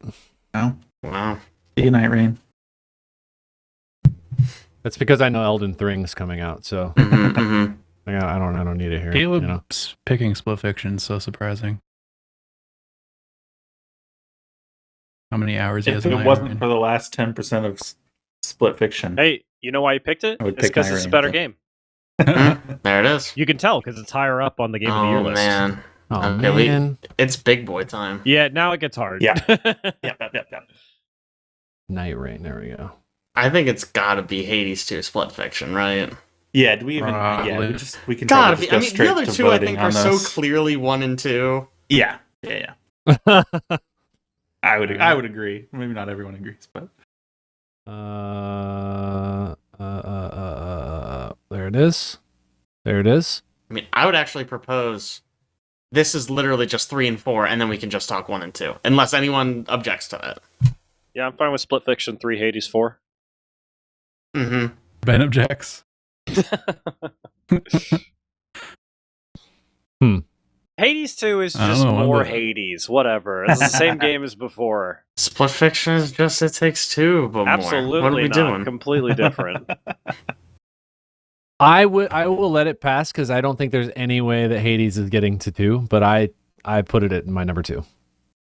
I mean, if you want, we can debate it against I don't. whatever. We can just do it normal. We can just do it No, normal. I think you're right. I don't think there's almost no reason to debate it. There's just too many. There's too much weighing on 1 and 2 that I don't think it's necessary to kind of battle out for a third spot. Hey, Aaron. Yeah. If you push it, I'll vote Hades 2 over Silk Song. Oh, Oh my gosh. well, I'm not pushing it then. All right. Anyway, so 3 and 4. You picked the wrong game, man. Man. Yeah. Anything anyone want to says 3 for and these, or are we 4. just voting it down? Oh, actually, I do have something to say. Hades 2 has a spa, and you can take your companions there, so it's a better game. I take it back. You're right. Okay, fine. You get naked with them. It's great. Good You game. get naked with your part. Your All right, Hades 2 That's beats good out Split stuff. Fiction. I'm playing that tomorrow. Is there a naked part in Split Fiction? You know what, though? Split Fiction has a part where you turn into pigs and they fart. So, It's True. pretty great. shit, man. That's a good point. I forgot about Gosh. that. All right. It's very voting time. tough. I'm Caleb. sorry. Did you forget about the part where Split Fiction has you turn? Well, no, and then the pigs turn into hot dogs, and you make yourself into a hot dog that gets eaten. Yeah. Yeah, the What whole the level game? That one was Weird. messed up, yeah. Psychological Strong horror argument. shit. Hey, Yeah. one quick question about Split Fiction. Did any of you guys play the super hard laser level at the end of the game? Super hard Just me and laser Aaron. level. There's a secret level in Split Fiction you can try. Alex and I, we played for like all of maybe 15 minutes, and we were both like, no, we're good. It's so hard. You It's guys are crazy. gamers. I'm looking it up now. Oh, dude, go. Dude, Caleb Go be might a get gamer. it, but I think we just called it the really easy laser level. Oh, Is that yeah, familiar, did you? Caleb? Yeah, Yeah. Oh, damn. I remember that Did you one. find Yeah, it by yeah. accident? Okay, or look yeah, it yeah, up? yeah. We no, had, we found it on the internet. Okay. Okay. I did You not. have to input like a random binary code in like an elevator thing or something. Yeah, I right? see It's it. like Yeah, up use the above. buttons. You can read it and then enter it below, so it's not like purely random. I think. I don't think, Caleb, did we even get all the remembrances? I feel like we missed one. We skipped one. We skipped the We same one missed Alex one. and Aaron skipped. Aw. Oh yeah. I think we got all of them. We didn't Yeah, do the did you guys I know skip? you did because The you mentioned mountain getting one. the achievement. The which one? Yeah. The mountain one. You do like a mountain climb. With the giants. Yeah. We didn't Oh, do that that one one. was Oh, cool. fuck. That sounds awesome. Yeah. Yeah. It Too was bad really I'm not cool. doing it. I watched a video. You I like was like, oh, okay. parkour over like a bunch of giants. It is very good. All right, voting time. Caleb, Split Fiction. Ben, Split Fiction. Alex, Hades. Hades for me. Hades. That's right, it is. Damn My hopes. right. Caleb, you Naked got my Naked hopes Spa up. wins, guys. I'm sorry. It's okay. I had resigned myself, and then you voted Split Fiction. I went, ooh. Thank you. Right there in the name, Hades 2 Spa Edition. Oh, boys. All right, here it is, the tough one. Yeah, Yeah. it's man. All right. Who wants to talk about Skong? Hollow Aaron or Knight. Alex, it looks like. Yeah, it's got. I mean, it's almost certainly one. I'll talk about it. I think Okay, I can probably. I can talk about Silk Song, I suppose. Silk Yeah, Song. don't let me twist your arm. You don't have to. We just put it in two. Silk Song's like by far my game of the year. Like it's so much far above my second place. It's kind of crazy. It's probably one of my favorite games of all time at this point too. I mean, it is a Metroidvania. It is a sequel to Hollow Knight, but it is like there's so many developers that have tried to just do the Hollow Knight thing, and the way they took it and twisted it and made it and like innovated on the concept is just so good. The combat and the platforming is so freeform and it feels so good. You feel so powerful. Hornet is an amazing character. The story is super interesting in the lore. The way it approaches like religion and stuff, and like just like the state of the world and how the world building that you can figure out just exploring areas, like seeing underneath the citadel and like all these people that are super into like thinking they're gonna make it up to the citadel someday and be rewarded for their hard work, and they're just forgotten down there basically. Like even down to like the little things, like if you kill enemies in the citadel, they drop like a ton of rosaries because their like purses are stuffed, and you go kill enemies in the under zone and it's like they got like one rosary on them. They've been clutching. It's like little things like that. The art, the music, insanely good. Going back, like playing this game, I'm like, oh yeah, this looks like Hollow Knight. Going back and looking at Hollow Knight art, you're like, man, the art team upped so hard in this game. Sure. It's like what you remember Hollow Knight looking like, but it's totally not when you actually go look at it. Mm. It's so much more detail in everything in the environment. I just loved every minute of exploring this world, and the bosses are so good. The abilities you get are so fun. Yeah, I don't know what else I can say about it. It's just a phenomenal game. You could I say think- you could. Go ahead. I was just gonna say you could say it's the game of the year because it's the game of the year. I think Team Cherry might be the absolute best team at getting just the tiniest details down. Yeah. Because everything works together so well. The gameplay of Hornet is so agile and quick, and all of her animations make you feel that, and all of her like the hit impacts and everything make you feel like you're playing this incredibly agile character. Mm-hmm. They're just so good at getting everything just right. That it all meshes super well together. Despite not being like a super story focused game and not having like an incredible amount of dialogue, she's like one of my favorite characters. Just her whole air about her, everything she says, Hey is la. done with like such purpose, and like her character is so set in her ways and so interesting, I think. And you don't It's get again, any it's of the that in little regular things, Hollow right? Knight. Yeah, right. He's literally an empty vessel, right? That's canon. Mhm. Yeah. But her, I mean, just little things like that dude comes up and tries to touch her, and she just smacks him away. Yeah. It's not like a big movement. She doesn't kill him. She just don't do that. And So it's just good. like, that's her, dude. She doesn't take any shit. She knows what she's worth, and you're not going to touch her right now. I do, before we move on to the other game, I think I have this rated lowest of us who have played it. Yeah. I think this is another one. I probably just need to play it more. Obviously gorgeous. Whatever. I don't disagree with anything anyone said. Something I think maybe this was my own fault. I feel like this game has some quests, like optional side quests, that almost feel like filler a little bit. I go to a signboard and it's like, oh, kill the big monsters in the tunnels. And I'm like, well, I just fucking went through the tunnels, but okay, I'll go back and I'll try to find the monsters you're talking about. And I go through the tunnels and I kill everyone. And I'm like, well, I didn't get everything. I probably just need to, like, start ignoring that stuff. But, like, my brain is like, oh, I should do everything, and I'm here and I have this quest, so I should go do it while I'm next to the tunnels.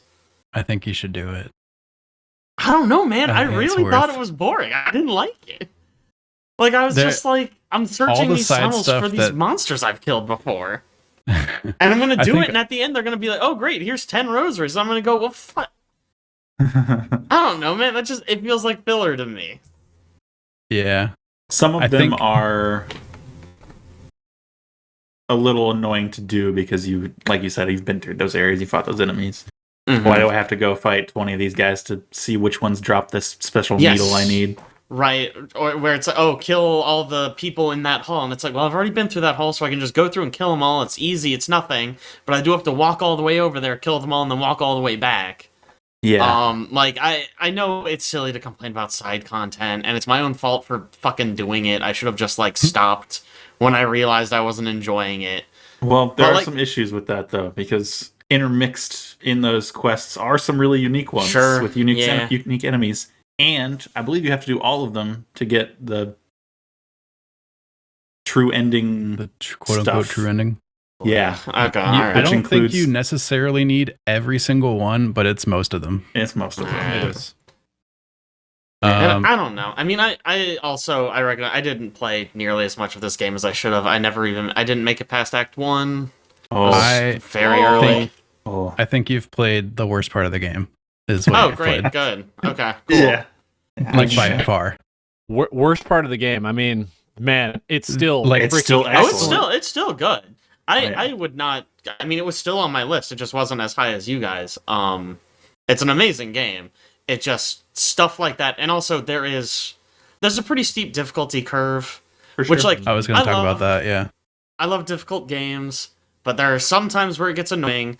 And the biggest issue I have with difficult games, and it's an issue I'm having with Silksong right now, I play it, and then I stop for a few months, and then I come back to it, and I'm like, I don't even remember the buttons. Mm-hmm. I'm going to have such a hard time figuring out where I need to go and getting back up to speed to fight that boss that I was stuck on when I was practicing. Mm-hmm. You know, when I was in my prime, I couldn't beat this guy, and now that I haven't played for a month, I'm going to get cooked. I think that's not Silksong's fault. It has a pretty unique difficulty curve, I think. I think it's like an inverse bell curve. I think it's like super hard at the beginning and at the end. And like it kind of does like a thing in the middle where it's like easier for a while and then gets harder when you do like the late game stuff. Interesting. Especially when you don't have a lot in your arsenal to deal with stuff in the beginning. It's really... I reached a point where I was like, I need more health, I think. I need to find more of these masks. I don't know. I'm getting my ass beat. Yeah. It's really hard in the beginning, I think. That's a lot of the discourse around the game was how hard it was. And I think that's probably why people start it. It's really hard in the beginning. Sure. Maybe they give up. Maybe they complain about it being too hard. To go back to the side content stuff, I think a lot of that serves a purpose in that it's more like serving the story, especially with like some events that happen late game and why you make choices you do. It endears the world to Hornet and like it makes more sense why she does certain decisions later if she's going around like helping these people and stuff. And it kind of like, I think, helps you as the player care more about like certain characters in certain areas and stuff. Sure. I mean, I like stuff like finding the lost fleas. That's cute. Mm-hmm. You know, it's not as cute as the grubs from the first game, but whatever. Nothing's as cute as the grubs from the first game. That's not fair. Mm-hmm. But like stuff like that, I like. It was literally one where like I went through. Yeah. Like literally, I like it's above like that citadel area. They're all wrapped up in threads when you get there, and you go and you save, and you go through this whole upper area, and you come down. And I look at the board, and it's like, oh, kill the monsters above this area. I was like, I literally was just there, and I killed everything there. So now I gotta go over, and I gotta climb all the way back up, and I gotta search these caves, and I didn't get everything, and I'm like, what the? I don't even know what I missed because this is my second time through there. Why couldn't you give me this quest before I went up there, dude? It's a very specific complaint. I mean, But it that's annoyed like, me, and that was that's when I stopped Metroidvanias, playing. baby. But like, That's okay, going back like through the areas first to one, do other the first stuff. one, right? There's no point where it goes kill 10 grubs in Zone X for Why would you 10 ever kill rosary the beads. grubs? You know, it's just like, hey man, that part of the map looks pretty dark. I would go there. You know, I don't know. That was my experience. Yeah, the quest system's pretty unique for the genre. Should we talk about Silk Song's competitor? Yep. I think we should. Absolutely. Oh, hi, Luna. Do you want to talk about this one, Ben? I can. You didn't. I was going to, but I talked a lot for Silk Song, so I feel like it's fair if you do We it. can share it. Yeah, true.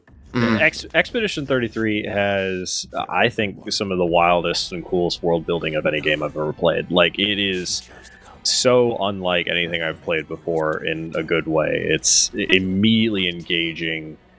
I have so many questions that I want answered, and it does a very good job of drip feeding answers to you at a pace that is exactly the speed I need to want to keep playing to get more info. The different areas you go to are some of the most beautiful, like, level design that I say level design. Art style of the levels is some of the most beautiful things I've ever seen. I just remember one of the first zones you go to is like an underwater level where you're not underwater, but everything acts like it's underwater, and it's all like the light is refracting in a way like it would when you're underwater, and it's just gorgeous. I think the skill tree for the characters is interesting. I like the QuickTime events mechanic. It feels more engaging than a normal turn-based game where it's just hit the button, you do your action, you move on to the next one. It was challenging to parry and hitting the QuickTime events for the attacks wasn't super challenging, but the parrying is so important, and I got so invested on just trying to get the parries exactly right.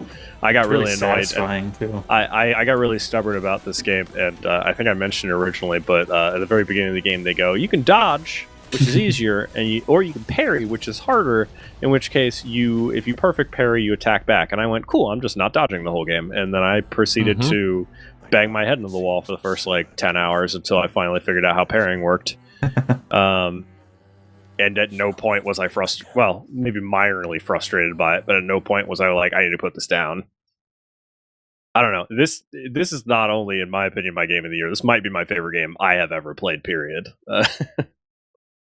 It is absolutely phenomenal. The soundtrack, amazing. Oh my god. A random guy they picked off SoundCloud to do it. Wild. Insane. Just blew it out of the park, man. It's good. Some of those soundtracks for boss fights, they hit so hard. It's beautiful. The writing is really good. The story is really interesting. It takes some big swings that I think paid off for me really well. I could see them not paying off for some people as much. But they really worked for me. I am not a fan of the Act 3 twist, personally. Yeah. That being said, I do recognize that it does play more towards the themes and central ideas of the game, so I don't hate it that much. It's still well done, even if it is not to my personal tastes. The main thing, one of the main things I really love about this game is build diversity. It's insane. I'm so used to JRPGs. A character comes up and it's like, okay, this character does physical attacks. You want them to do magic? Go fuck yourself. They do physical attacks. They're the physical attack guy. Yeah. And this character's the tank. You want them to do damage? No. They're the tank. They're the tank. Bring someone else if you don't want the tank. Yeah. Whereas this one, every character has like all this crazy shit, and it doesn't even fall neatly into like tank, support, whatever. Like Lune, I'm like, okay, she's mage support, got it. But it's like, well, here's a fire build that does like 1,000,000 damage, but here's a support build that's gonna slow all of the enemies down, and here's one that's gonna heal all of your team. And you can build as much of it or as little of it as you want. You can kind of like mix and match. Everyone has like 1,000 weapons that each do something absolutely insane. That was wild to me, the weapon specifically. That's the only gear you can equip. And when I first was looking at them, I was like, oh, they're just like minor differences. And then as we got further in the game, I was looking at it, I was like, they each only have like one ability, but they wildly change how the character acts a lot of the time. It's insane. And it's just a little thing, but suddenly your whole build is completely different by just swapping to a different weapon. And then, like, beyond that, each character has, like, a unique mechanic to them. So, like, that was cool, yeah. One guy has, like, a style meter that you build up, and as it gets higher, you do more damage. Another character, as she casts spells, you collect essences from those spells, and if you cast a spell with a certain combination of essences, you get additional effects. So you have to, like, build out combos to get the effect you want, right? Like, oh, if you have 2 green essences, this spell actually is free, and you get an extra turn. Another character steals feet. Yeah, that one's they're weird. Yeah. Yeah, that one's weird. It's crazy shit, man. Like, it went really hard in the design there, which, as the JRPG expert of the podcast, second highest ranking maybe. I really appreciated all of that. Actually, I am curious. I want to get an answer to this. Caleb, what is your favorite JRPG, and is it Expedition 33? Yeah. Yeah. Okay. Yeah. It might be mine too. Persona 5 is way up there. I never finished Metaphor Refantasio, and I really liked that one. But I have no idea how it ends. So second favorite. I'm saving up right now because I think I want to get Lune's sleeve, tattoo sleeve. Oh, sick! Hell yes. Yeah, that'll be awesome. And then you're never gonna wear shoes again to be just like her. Heck yeah, exactly. I do appreciate. I was like, oh, let me see if I can find some good pictures, and they released an entire cosplay guide on their website with zoomed in and very detailed shots of all of her tattoos. And I was like, I thought you were gonna say feet. I thought for sure you were gonna say feet. They do for the tattoos on her feet. Yes. Yes. I think this game might be the fastest and most interested I've been in a world and its story and its characters. It gets you so fast. It's like a really slow start, but it really invests you in the characters and the world. I mean, the first 30 minutes is maybe the most effective intro to a game I've ever played, at least from like a story perspective, right? It's pretty light in gameplay, but story-wise, it hits hard. Holy shit. Yeah. I appreciate the game, with the exception of the first like 30 minutes. It does a good job of, it's never like, it's not revealing new information to you that you as the player don't know, but like is normal world stuff. Like, it's pretty early on, like, hey, here's everything the main characters know. Yeah. Like, it's not like hiding stuff from you in that way necessarily, where like 2 hours in, the character's just like, oh, well, by the way, here's this thing that the world's going on that we just haven't mentioned. Yeah. Like, a lot of it you're learning with the characters reasonably quickly. Like, to Caleb's point, it grabs you early, like, why is there a giant lady with a 33? And then 30 minutes later, you're like, holy shit, what just happened? Why did that happen? And the character's like, we don't know either. The whole game is, let's find out. Yeah. I really love finding other expeditions.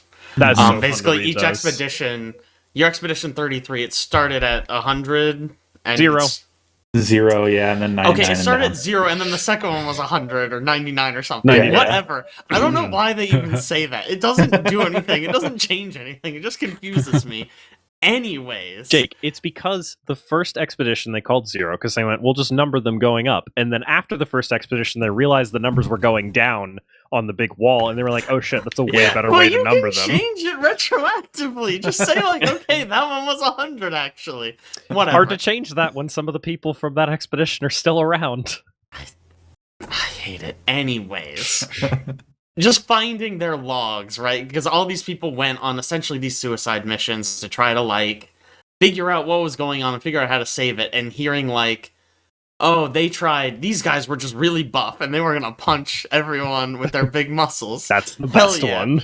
Oh man, these guys, they weaponized the Ferris wheel, and they were gonna bring it over, but it got eaten by a sea monster. What the fuck is that? What's that? You see the Ferris wheel before that? Yes. And somebody's like, oh, that's somebody, they turned that into a weapon and like rode it across the world. And you're like, that's a Ferris wheel, you're crazy. And then you find the expedition log and you're like, they seriously did that. That was a joke. Mad Lads. There's another one where they talk about they invented submarines for one expedition. Like,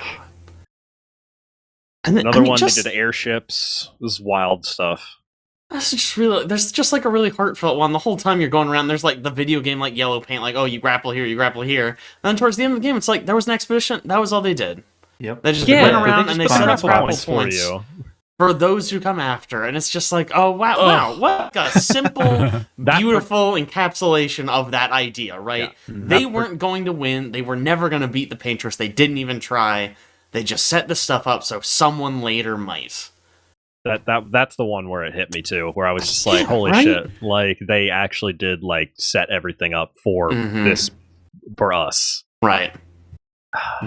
Man, we've talked about how good performances were in other games this year. Dispatch and Split Fiction. Oh yeah, I mean this one is nothing. Voice acting compared amazing.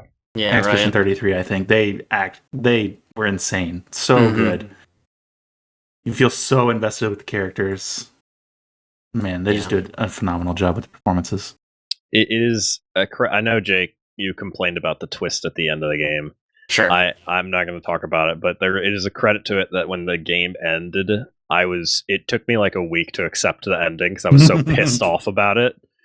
Not because it was bad. It was a very good ending, but I was so mad about it. I was just like, I think, I'm the only one that didn't put this on my list. It's okay. A lot of people make mistakes. No, I don't think curious. I don't think it makes a difference, but I would like to voice. No, sure. Why I didn't. I do want to know that. Why would we do this? I kind of have a lot of problems with this game. I've got a list. Gameplay. Right, to start gameplay, I feel like fighting like a new type of enemy is basically like a spike of enjoyment on the graph. Like the beginning of it for me is annoying because like I don't know how to deal with their stuff, and like trying to figure it out is kind of hard and frustrating. And then I figure it out and I'm like, oh yeah, this feels good for like one time fighting them. And then after that, I'm like, ugh, I gotta fight this guy again. This is just fodder. Why is this happening? It's annoying again. So that, I feel like that's like a JRPG thing almost. Like I'm not really into JRPGs. I don't like them usually. I mean, it is a JRPG, to be fair. Yeah, and it falls into like that mode of like, you know, just fighting the same fodder enemies over and over again. A lot of older JRPGs do like the random battle stuff. This one is not quite like that, but I feel like it still has sort of like the same effect. In terms of like balancing stuff, I think it's totally off. Like I think expert is way too hard in that you just die in like one hit every time. And the parry is like too tight for me. I think it's too tight to be fun, which led me to use the dodge a lot more often, which led fights to drag on for like way too long and be kind of annoying because you don't get parry damage. Mm-hmm. So then I reduced it to the normal mode because I was like, oh, this will be better. And that is better for like damage values, I think. Like you can take a few hits and recover, and I think that's balanced pretty well. They actually don't change the parry timing at all. I actually looked it up. Yep. Because it didn't feel different at all. And I looked it up. It's the exact same as expert. Huh. So I ended up actually getting a mod because I tried story and it's way too easy. Mm-hmm. So there's no like difficulty mode that feels good to me. So I ended up playing on normal and getting a mod for the parry that makes it a little bit easier, but not as easy as easy. Mhm. And that felt good to me finally.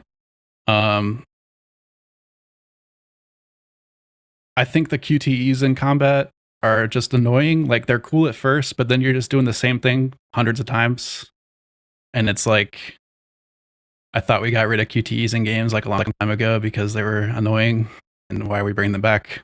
I found it more engaging than not having them. Yeah. Normal JRPG, you hit, do move, they do move. This, Yeah. I at least have to be involved in them doing a move. Mm-hmm.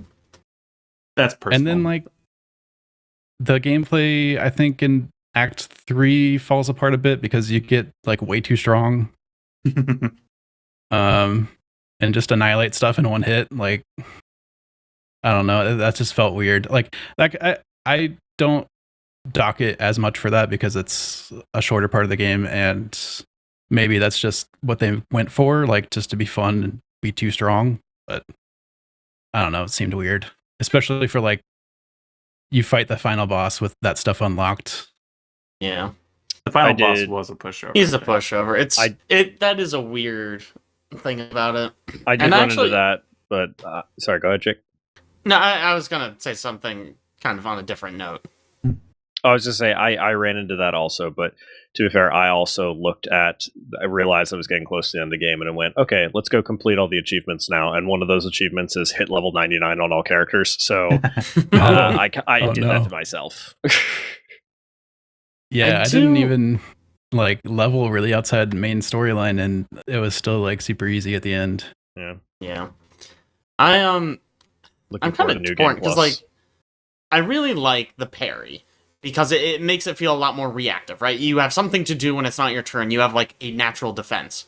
But like you said, sort of for some fights, it just feels like it doesn't really matter what my build is. It's just if I can hit a series of parries in a row, and Yeah. that's what determines victory or defeat. And part of what at least I enjoy about JRPGs is build crafting and being like, oh, I have to make my characters. I need to have someone who can heal everyone up, someone who can survive all the attacks and res people. And maybe it's just that my builds were not tanky enough and I would always die if I didn't hit 100 parries in a row. Maybe this was a me problem. I have been meaning to go back to this game. I never 100%ed it. But it was something that was kind of irking me at the end. It was like, most fights just felt like, oh, I just need to figure out this parry timing, and then it's an easy win. I had a build crafted where basically everyone could tank at least 4 hits before being knocked down. Okay. Maybe Okay. 5. It might have been 5. I There is probably- build crafting to alleviate that, but I mean, you're Yeah. build Yeah. points into that now, so I don't know. I probably do just need to explore that. Because around the time I was having this thought, I just went and beat the game, and then I didn't realize I was beating the game. I thought I was starting Act 3, and Act 3 is just the last boss. So I walked up to the last boss, beat him in like 2 hits, and I was like, oh, we're done. Oh, okay. Yeah, you can finish Act There 3 are- real fast. Yeah, there Yes, you are. can. I think 2 other zones that are optional at the Mm. that are like, I mean, as much as you have to do them before the final boss, but they're effectively end game content. There's like a challenge tower where you fight enemies over and over and yeah. over again, and then there's also like a secret hidden boss that's significantly harder than the actual end Mhm. boss. That's in like a side dungeon. Sure. Mhm. So that was, like, all my gameplay issues. Story-wise, I think the twist is, like, super cool, but it's at the detriment of the story. It kind of, like, makes the story fall apart, I think. I think there's this cool cast of characters that you really come to love throughout the game, and then they kind of throws them all away at the end and tries to make you care about these other characters that they're just introducing now and trying to get you to like. And I get I that. don't like that they did that. I don't I like think- that they did that at all. Yeah, I think that's what they're trying to make you feel. Is exactly that kind of. Yeah. They- I- Yeah, It I think they almost set gets to out the point to- where all the characters don't matter at all. Like, they kind of just say that. They're like, oh, like, to get into like the light spoilers, like, they don't matter. They don't exist. Like, I mean, it's sort of interesting though, and I think this is why, because I sort of agree with you. I also don't like the twist, but what I think is interesting about it is that idea of like, oh, I guess these characters aren't real. They don't matter. It's like, it's a video game. They were never real. None of them are real. They're all fake. So, like, why does it matter if... Is CL less real because some other character said she wasn't real? She's just as unreal as she was 10 seconds ago. For the player, sure, but like in the context of the story, it's vastly different. In the context of the story, it's blending that with the choices of the characters in the story, right? It's about how some of these characters feel about these people, whether they exist matters or not, and then arguing with different characters about what does matter and what doesn't. It all feeds back into the same ideas and themes. Yeah. Which, for me, really, really worked. But I can understand completely that it doesn't. My other issue with the story is that, like, Mael is, like, the character, right? But I feel like she has zero character development. Like, she has two choices at the end of the game. I feel like those are the same two choices she starts the game with, and none of the events do anything to affect what those choices are or why she would make one or the other. Like, she just doesn't, she's not unaffected by all of the events of the game. I would definitely disagree there.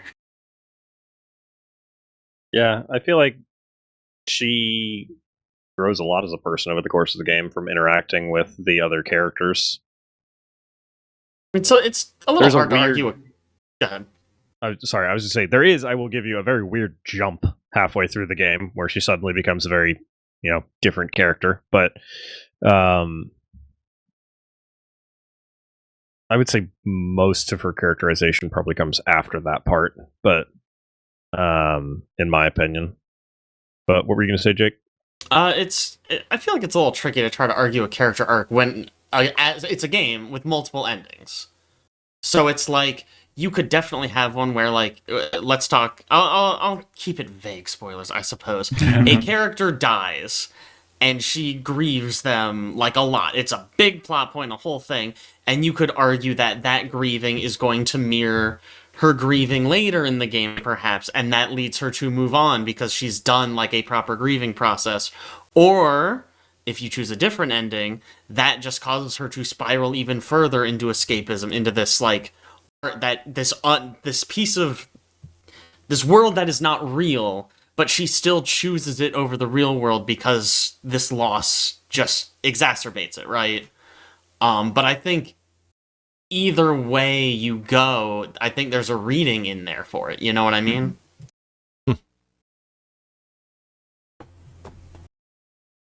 Voting time? But no, I do totally understand why you didn't like that bit, Alex. As Caleb said earlier, some of the story beats totally get why some people don't like it. Yeah, 100%. I think like some of the stuff they try to do at the end to set up lore and world building stuff for, I guess, future games maybe is super, super interesting. Yeah, they did but announce... it's like at the detriment of the current story, I think. Yeah, they did say they plan on making another Claire Obscure game. Yeah. I also think like the presentation is just top notch, but man, it's gorgeous. Let's do it. I think it's voting time. Let's do it reverse chronological. I have no idea who started last time. I think you did. Yeah, so I think it's Caleb's turn to start. Oh. Yep. Claire Obscure. Claire Obscure. Silk Song. Skong. It's Claire Obscure. Yeah.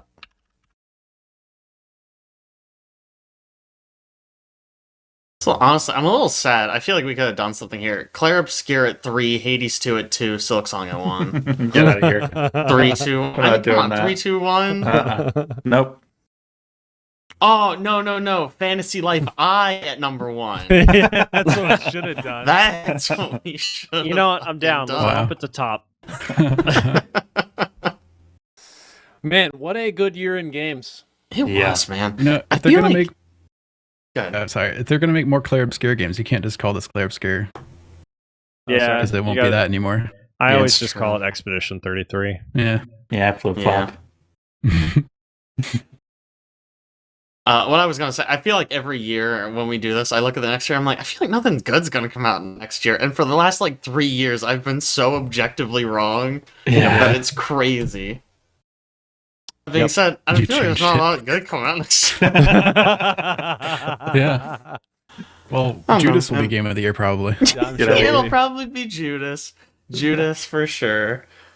Huffing some hopium, you know. Oh yeah, for sure. I mean, it's definitely possible. Man, No, nobody did GTA 6 from us and participated. It's weird. no. It's that. I mean, what a not us game, you know? Yeah, Yeah. that's really what it is. If they get like it's- really big into heists in that game, like I might be like, all right, okay, all right. But I'm sure heist will be a big thing. it better be a big thing, Caleb. I don't want it to be like just a small component. I want that to be like the core concept of what GTA I don't 6 think is. that'll be the core. It's the problem. It was best. the core concept of 5. And do the same thing. I mean, they could. They're Rockstar. They'll make $1 billion. Do whatever the fuck they Yeah, want. it won't matter. It won't matter what they do. They'll still Yeah. make $1 billion. They could literally release Grand Theft Auto 5 again, put a 6 on it, and make $1 billion on it. Probably. Wow. Probably so. All It's right. up there. Well, what? Sorry, Ben. Go ahead. No, I was just gonna say it's up there with Skyrim. Yeah. Just True, re-release it Starfield. again. True. That's where they messed up. They didn't release Skyrim again. Yeah, it should have just been Skyrim. That is true.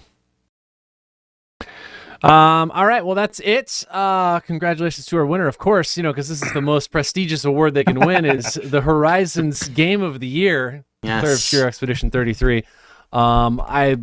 All these games were great. This was a tough year, but we love tough years because that means we play a lot of very, very good games. So anyway, join us back here in 2 weeks. We'll be playing more things, talking about more. I'm sure Alex will have more job cuts updates for us, which will make us all sad. I've been thinking about doing an update on that. Oh God, New year. Great. Oh no. Oh no. All right. Really sucked. Thanks so much for joining us. We will catch you next time. See ya.